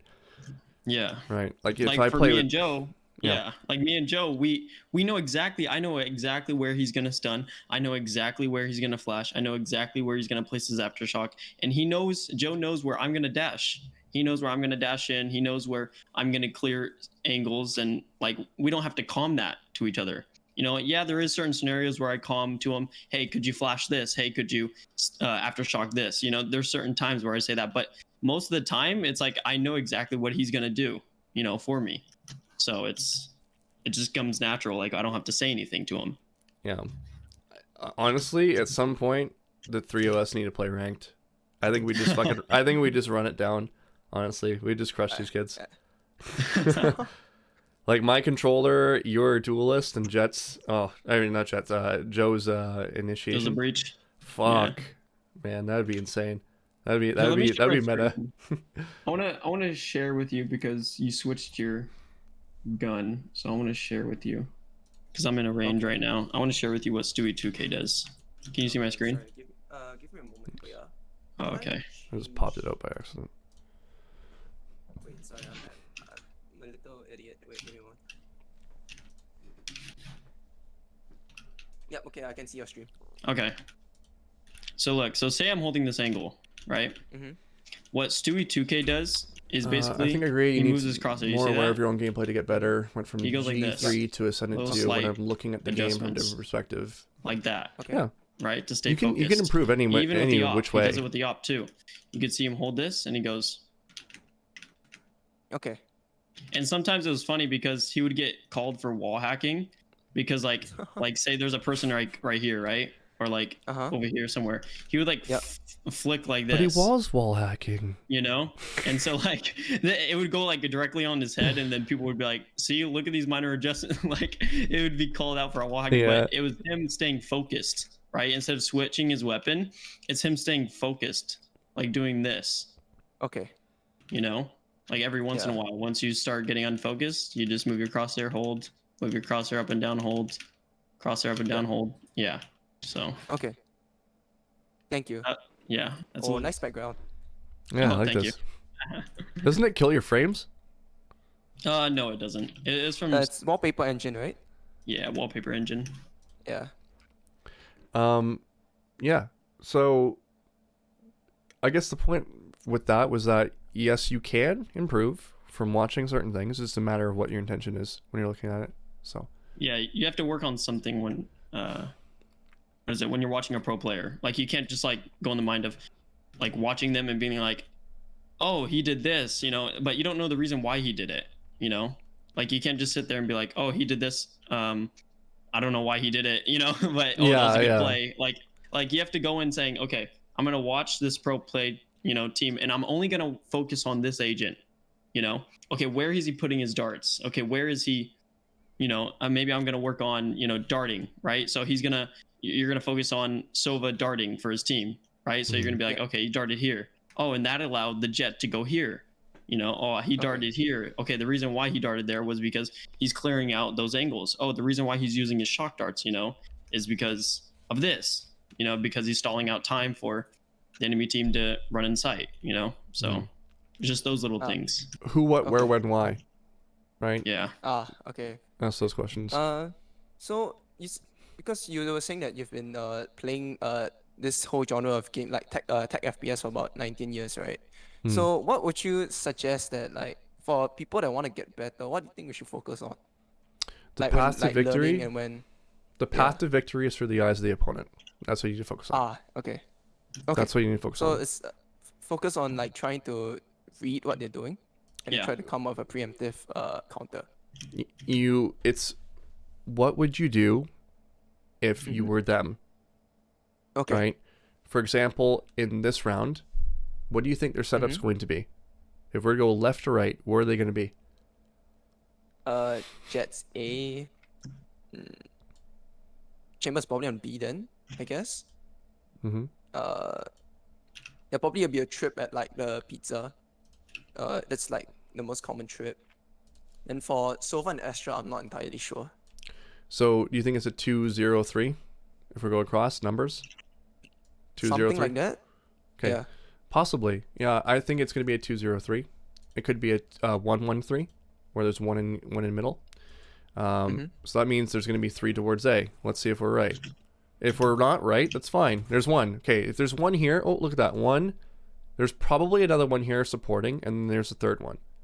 1-1-3. Yeah. Okay. So now you know in your head where everyone is. We should probably not go towards A. And we're most likely going to get contact on someone in mid. That's what I'm thinking. Okay. Right? All right. So if we went up mid, worst case scenario, we break the trip and then we move through, and you can path through the weak area and go towards B, or opposite, go towards A. Right? Okay. So So something's like get a read, confirm the read, and then adjust accordingly. you make an educated assumption. If you can confirm the read, that's great, but you make an educated assumption, and if you're wrong, you're wrong. But you're going under, you have a plan and you have an idea, rather than just going through being headless and just not doing anything, right? Not thinking at all, right? Yeah. So that was really the lesson that I learned that changed my perspective on everything, because we as players are so fixated on us, right? Even as human beings, we're so fixated on what it is that we're doing. We're not considering the level of impact of what other people do and what they're going to do. So if you can take yourself out of your own self and you had a bird's eye view and you were able to get into the mind of what they're thinking, you will make better decisions because of it. That's why I always say the path to victory is through the eyes of the opponent. And as soon as you start really figuring that out and it clicks, that light bulb pops off, I'm telling you, it's just like night and day. And every decision that you make will be logical, right? Like those times we're talking about on defense where you made a play that wasn't indicative of the time, right? You gave them a fight that was less stressful than if they were to attack you on the site with 10 seconds left on the clock, right? That's an advantageous fight for them, right? Yep. That's exactly what they want from you. You want to give them not what they want. Does that make sense? Yeah. Okay. So just repeat those words. That's my mantra. Path to victory through the eyes of the opponent. When I learned that, oh my God. Like, just changed everything. Complete game changer. Okay. How's that? How's that then, sound, buddy? Yeah, that sounds great. I'll try to implement that in my future games. Cool. Any other game? I think. Yep. How do I figure out why? Like, you know, whenever we learn things, right? It's like we know, like there's things we know, things that we don't know, and then things that we don't know that we don't know. How do I go about the third part? I love that. Like figuring out what I don't know. I love that. I love that because this is something that I teach to my personal trainers, actually. Right, so let me give everyone a pie graph here so we can see it. So what he's going over. Dang, he just confused me. Holy smokes. Don't know.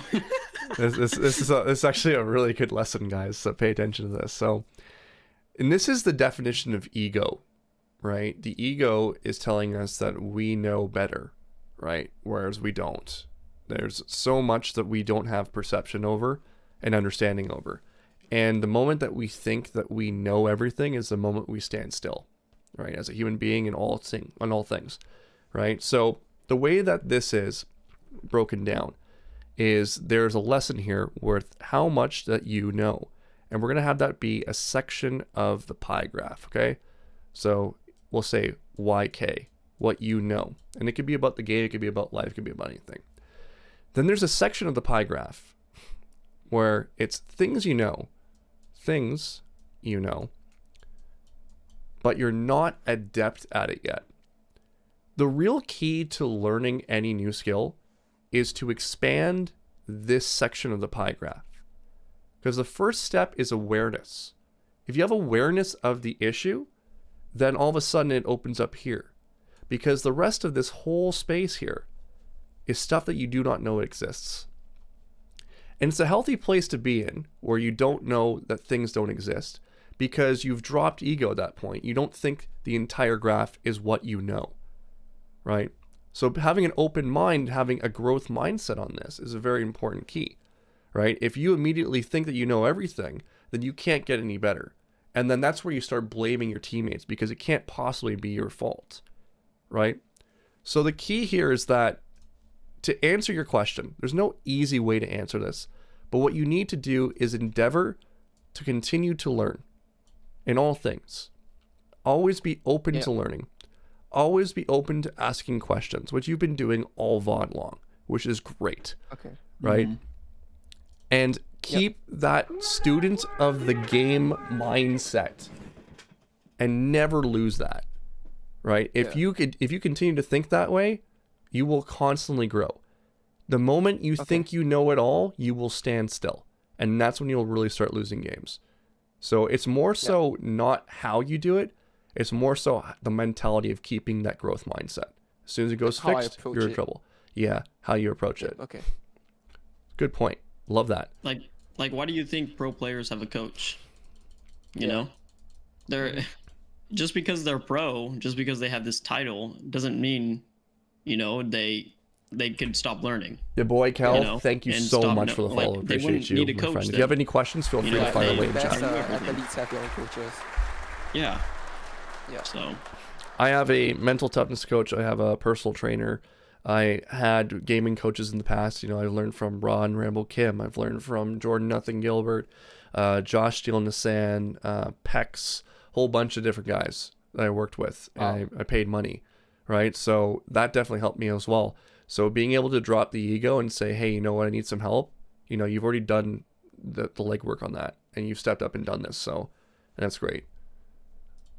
Sound Okay. good? Yeah. And then just another thing. Go ahead. So I'm not exactly great at like the whole getting to know new people part. So like right now I'm only Ascendant 3 and I'm focusing on just like improving myself as a player first. Like my current goal is to at least hit like 300 RR in Moto 3 before I start considering like playing in like the tier 3 and tier 2 scene. But so this is like a question for the future. Do you like how would you go about like getting into like the tier 3 and tier 2 scene? Dink can give I'm you not the sure specifics. if like So Dink can give you Sorry? the specifics. Dink can give you the specifics because he's looked for teams before. I haven't done it yet, personally. I don't Okay. think I ever will. But So- but I would immediately jump into tier 3. Immediately. Okay. Get the experience right away. Don't waste your time and wait, right? Because Okay. ranked is a random environment. And if you really want to grow as a player, you need to play on a team. Right? There's going to come a Okay. time where you've maxed out how much you can get out of a ranked environment. So I'll let Dink take over where you can go for that. Okay. So I've played, you know, CS:GO in the past, right? Yep. And so I've already gotten some experience in, you know, how this game works, right? So what my mindset was, it's different from yours, because you came from what, League, I think. Yeah. League. Yeah, so my mindset was different, right? When I was looking for a team was different. So like when I first started, I started off as silver, right? But I knew I was gonna rank up, right? My first rank Yeah. was silver. My cousin Joe was like, I think diamond or something. But I was like, you know what, I'm gonna pass him up because that's how competitive I am, right? So I started off as silver. I knew I was gonna get better. And through the acts and ranks, I started getting better. I hit immortal, and I'm thinking to myself, you know, what does a team need?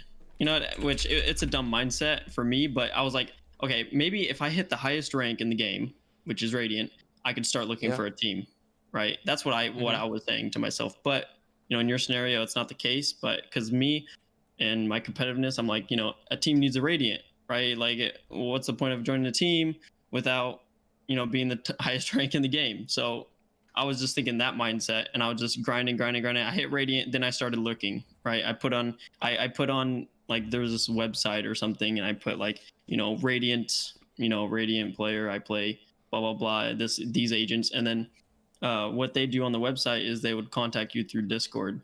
You know, like people Okay. would look for people. They would contact you through Discord. You know, send you a friend request. Hey, I heard that you're Radiant. Blah blah blah. You know, and that's how I started trying out for teams, and then Okay. yeah, and then I ended up being on C1, and then yeah, I mean, I joined a team before that, like Sky High. It was like High. a dumb team. Yeah, it was a dumb team. It was ran by a goofy person, and then I basically and then that's where I met Worthy. So Worthy was like, you know, I'm coaching this other team. It's C1, you know, and then we kind of, you know, formed our team around C1. And then we joined C1, and then that's how I stayed at C1. But for your scenario, yeah, just try and you know, go on a website, basically, like one like a Even website Discord to find- servers have it too. yeah, Discord yeah, servers. or Discord, yeah, Discord servers, and basically put your information in. You know what you are. Okay. I'm this rank. I play these agents. You know, I'm very good at whatever. Like, what are your strengths? You know, I'm good at this. I'm good at this. So a team could pick you up. You know, because they're looking for players. You know, teams are looking for players, and they want to know what rank you are and stuff like that. So get on a team, and then then you get that team experience. You have a coach, you have a formula of everyone wants to work together. There's going to be more comms. You're going to notice that. I noticed that when I joined a team, is I noticed there's so many more comms, so many more like decision making, of what you're, going to take a site and everything like that. So you'll learn a lot. And then once you get back in ranked, you'll realize how shit it is. Holy cow. Like these guys aren't playing slow at all. These guys are just running it down. Like when I just went back to ranked, I was so bad at ranked because I played so much team play. So I got bad at ranked because everyone would make dumb decisions. Like even on the enemy team, they would rush you, rush down and stuff like that on defending. I'm like, holy cow, this is so different, So yeah.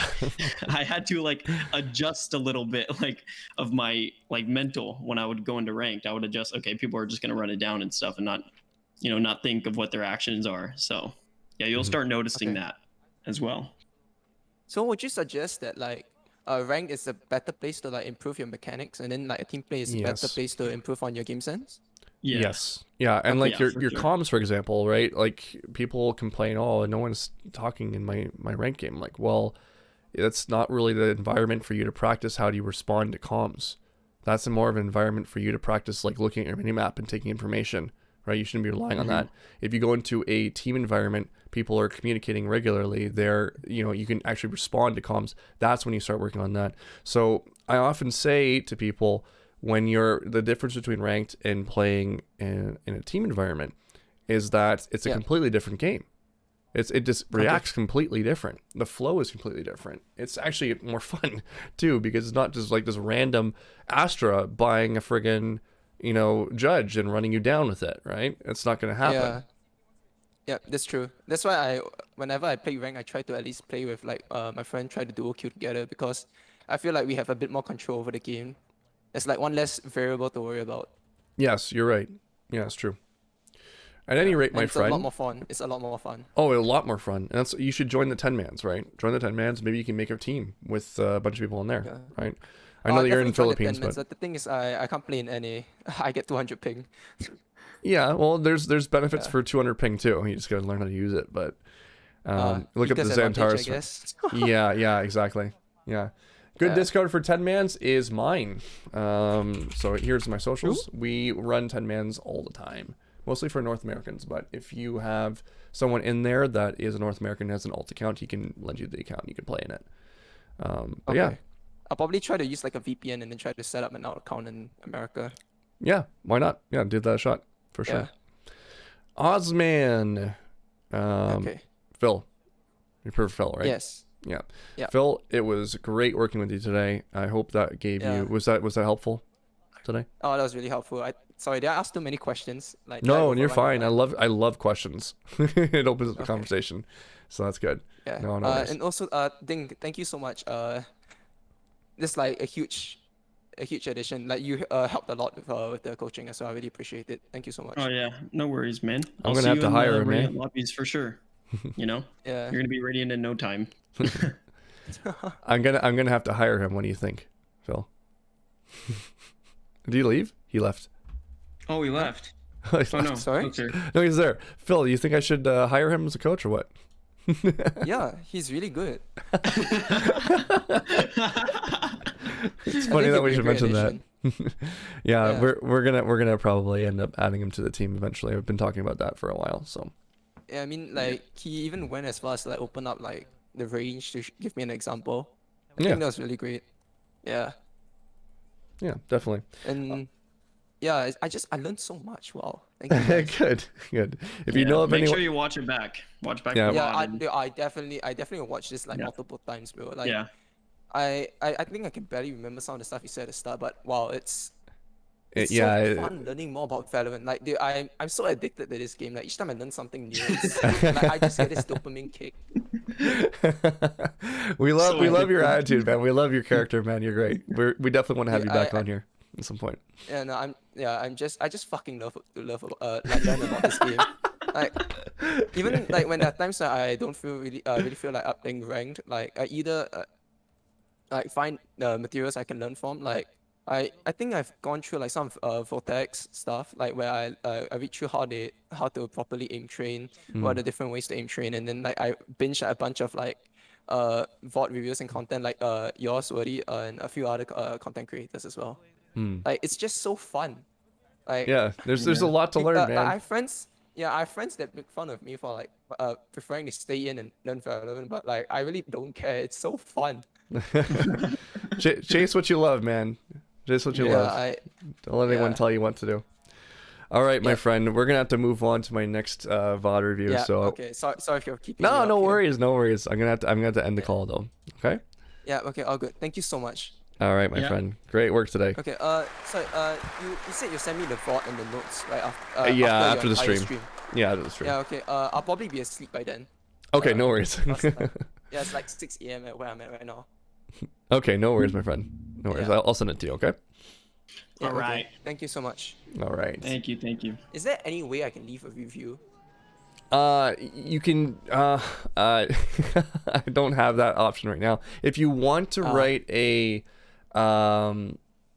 if you want to write a testimonial, I could put it on the website. Okay. Yeah, if you want to do that, you can do that, and then just send me Okay, send me a draft. Once you're done. Yeah, I'll send it to you when I stop feeling like procrastinating because there's a lot of things I've piled out I need to do first. Yeah. No worries, my friend. No worries. Yeah. Okay. Okay, Thank you again buddy. so much. Yeah, no so problem. just one more question. Yeah. So if I want to book a session again, I'll just contact you and then I purchase another order from your website, right? Yeah, correct. Yeah, just message me first. Okay. Okay. Thank you again. All right, man. Awesome. Good job Have a today. good day. Good I'll see job ya. out there, my friend. Thank you, Waddy. Thank you. You guys have been amazing. Thank you. Thank you. Yes. Alrighty. Okay. So I need to do a shit ton of push-ups. Dink, do you want Okay, you want to stick around, or are you gonna be out? Well, I gotta go to Best Buy and get thermal paste because I bought a new processor and new motherboard, so I'm gonna be Oh putting it shit. in my computer. Yeah, Wait, 5950X. Wait, you're saying that you're gonna be even better than you were before? Yeah, and I'm gonna stream again and start streaming. So. Oh shit. Yeah, I All haven't right. streamed in a while, so yeah, I'm gonna. I got you. Silent Get back in Dink. it. Guys, give him a follow. Shout out Silent Dink in the chat. You guys can give him a follow. Show him some love. Guys, I owe you a shit ton of push-ups. Dink's gonna head out. And then we're gonna have Lemon in here, which is a VOD review that I'm really looking forward to do. All right, So, I'll see you guys later. See you, chat. See you, Worthy. Dink, see you later. Thanks so much. Okay, guys, I owe a fuck ton of push-ups. I think I'm up to how many? Oh my god. How many are we up to right now? Talk. We got what? 1, 2, 3, 4, 5, 6, 7, 8, 9, 10, 11, 12, 13, 14, 15. Oh my god. Oh no. 150 push-ups. That's like Pokemon. It's like 150 Pokemon. Alright. It's time. Let's see if I can crush 50 right away.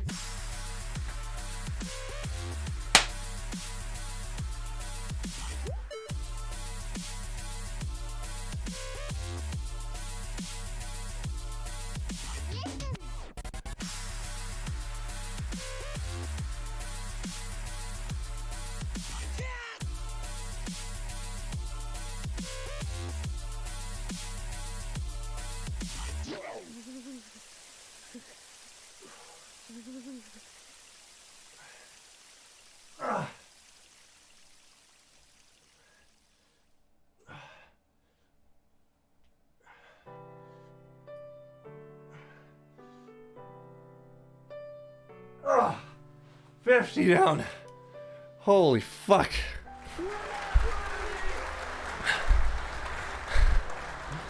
Jesus.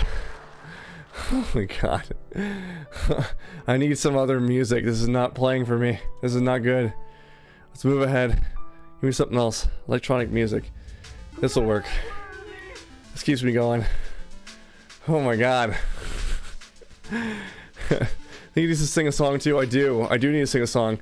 What's the request going to be, guys? I'm not sure who redeemed it. I didn't see. Regime hydrate. Thank you so much. Thank you for the mercy. We have 100 more to go. 100 more. 15-year-old fighting game competitor here. Love your approach to coaching. Looking forward to seeing you with a pro team in the next few years. Huh. That's an interesting point, S-Blade. Thank you so much for coming out. Appreciate you. What do you guys think? You think I should coach a pro team? What do you guys think? Here's the thing. Here's the thing, right?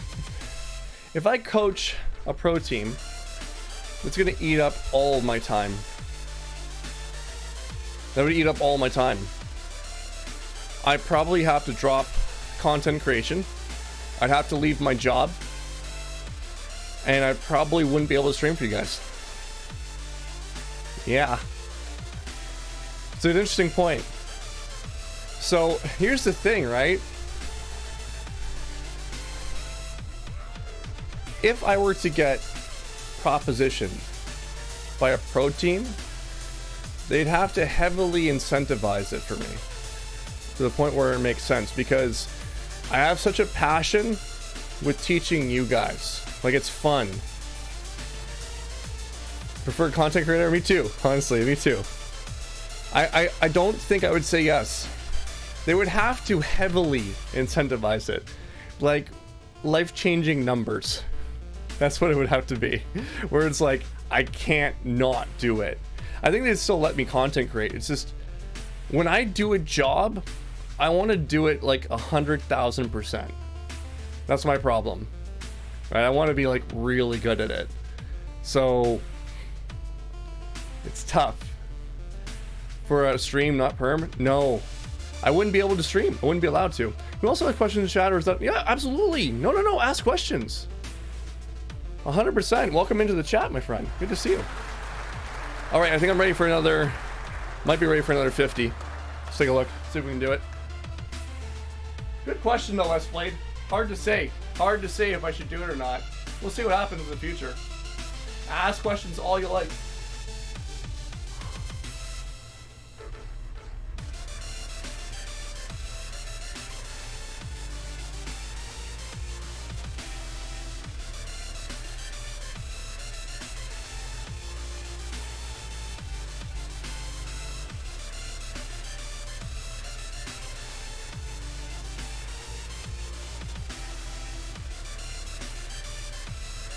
Down. That's 70. 70. Ask a lot because I'm low, yellow, and silver. And Jay, you can ask it whatever you like.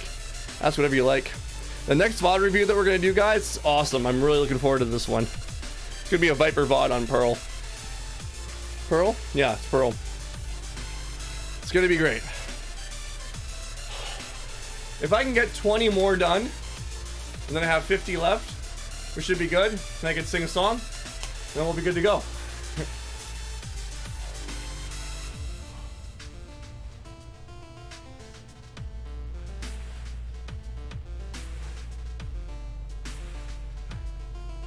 I need song suggestions. Song suggestions in chat. What are we singing?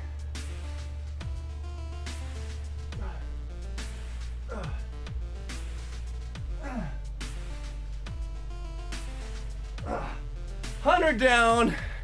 100 down. Woo. 50 more to go. Hey, I put some air on here. Okay. All right, what song am I doing, guys?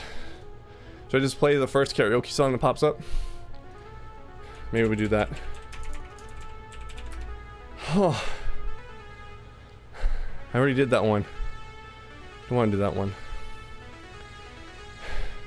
I think I could do this one, but I don't know if I have enough air to be able to do it. I'm gonna be breathing like a weirdo. Hard to say. What do you guys want? What do you guys want? Viva la vida?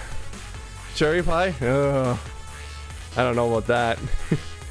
Recently hit D1 solo queue, but I feel like I hit a plateau. When I perform well, I lose, and somehow when I do bad, my team carries. I'm trying to maximize my impact as duelist raise, but I don't know how else to improve. we were just talking about it. We're just talking about how Raze is a difficult agent to play because you have to be enabled by your controller. Alright, you gotta be enabled. Because you're double satcheling in more often than not, and it's really difficult to get value if you're just getting picked off all the time, right? So you would have to look at, I would say the first thing you should look at is the comp. Does the comp fit you, right? Who enables you? You know, you got Fade, you got Astra, those are your two bigger ones. So if you have that combination with a Raze, you're gonna be set, right? So think about the comps that you're playing with, and that should give you a better understanding. Sova's okay, but not as good as Fade, right? Sova's okay, but it's not as good as Fade. Just like you could say Omen could work, but it's not as good as Astra, because you have Astra's Suck, and you have Fade's Tether, right? Tether nade, Suck nade, really, really good options. Astra can place smokes pretty much wherever she wants, just like Omen. Omen can do that too, but he doesn't have the Tether or the Suck, right? So it could work, it's not the greatest. Breach is another really good one. It could work with Raze, right? You stun, move in, yeah, absolutely, somebody, yep. Breach is also another good one, right? So you need to think about, for your question, Zomek, I think that's his name, or your name. You got to think about who is enabling you in that comp. Sage, not directly. Sage kind of supports everyone indirectly by healing and walling and, you know, slowing and all that good stuff. But there's no real direct, like, there's no like tether nade carry potential there. You know what I mean? So, yeah. All right, so I'm gonna sing the first song that came to my head, or here. Came in here. I think I've done this one before. So let's do it. Hopefully that gives you a better answer, Zomek. Alright guys, here we go.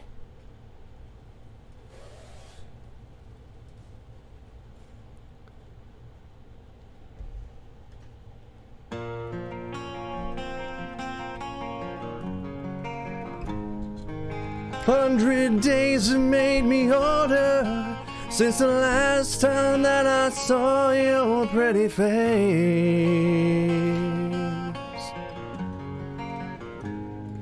1,000 lies have made me colder, and I don't think I can look at this the same.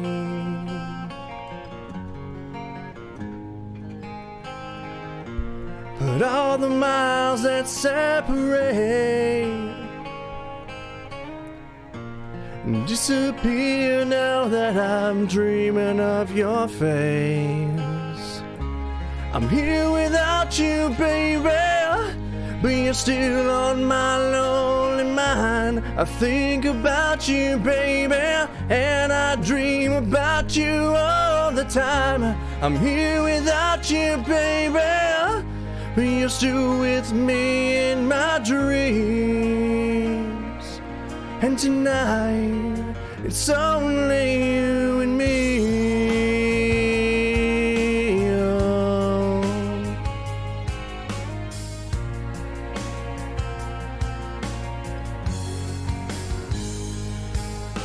The miles just keep rolling as the people leave their way to say hello.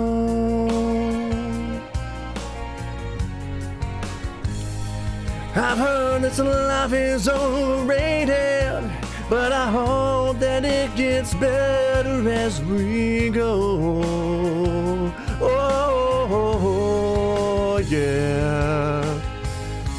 I'm here without you, baby, but you're still on my lonely mind. I think about you, baby, and I dream about you all the time. I'm here without you, baby, you're still with me in my dreams. And tonight, girl, it's only you and me. Everything I know, and anywhere I go, it gets hard, but it won't take away my love. When the last last one falls. When it's all said and done, it gets hard, but it won't take away my love. Whoa, whoa, whoa, whoa,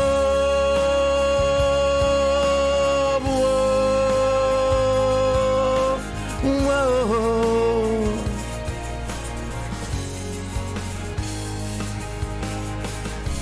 I'm here without you, baby, but you're still on my lonely mind. I think about you, baby, and I dream about you all the time.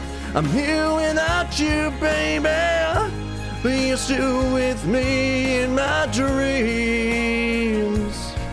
And tonight, girl, it's only you and me.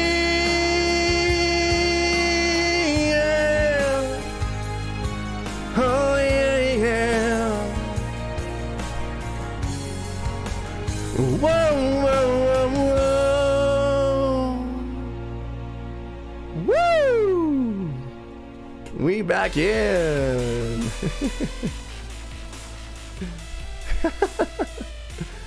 All right, there we go. I'm all caught up on everything except for the push-ups. I still owe another 50, right? Jeebus. Wait. Yeah, it's another 50. I got another 50 for all the subs you guys have done. Woo. Okay, let's finish this off, and then we're on to the next VOD review. What did I join into? MG Hardball, how's it going? Welcome in, my friend. Good to see you. Now I'm back. I'm fired up. I was a little tired today. I'm not gonna lie. I've been a little. Shwede! Thank you so much for the Prime sub. Appreciate you. Twitch Prime. That means I got 60.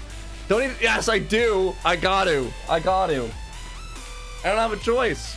Besides, I gotta get all this smoke out of here. You know me. I'm a smoke main, so I gotta have all the smoke over here. Is that a fog machine? No, I'm just a smoke main. I'm a smoke main. Thank you. Cheers to everybody in the chat. Appreciate you all. All right, 50 more to go. And then I'm calling our next victim. I'm gonna let her know what's going on.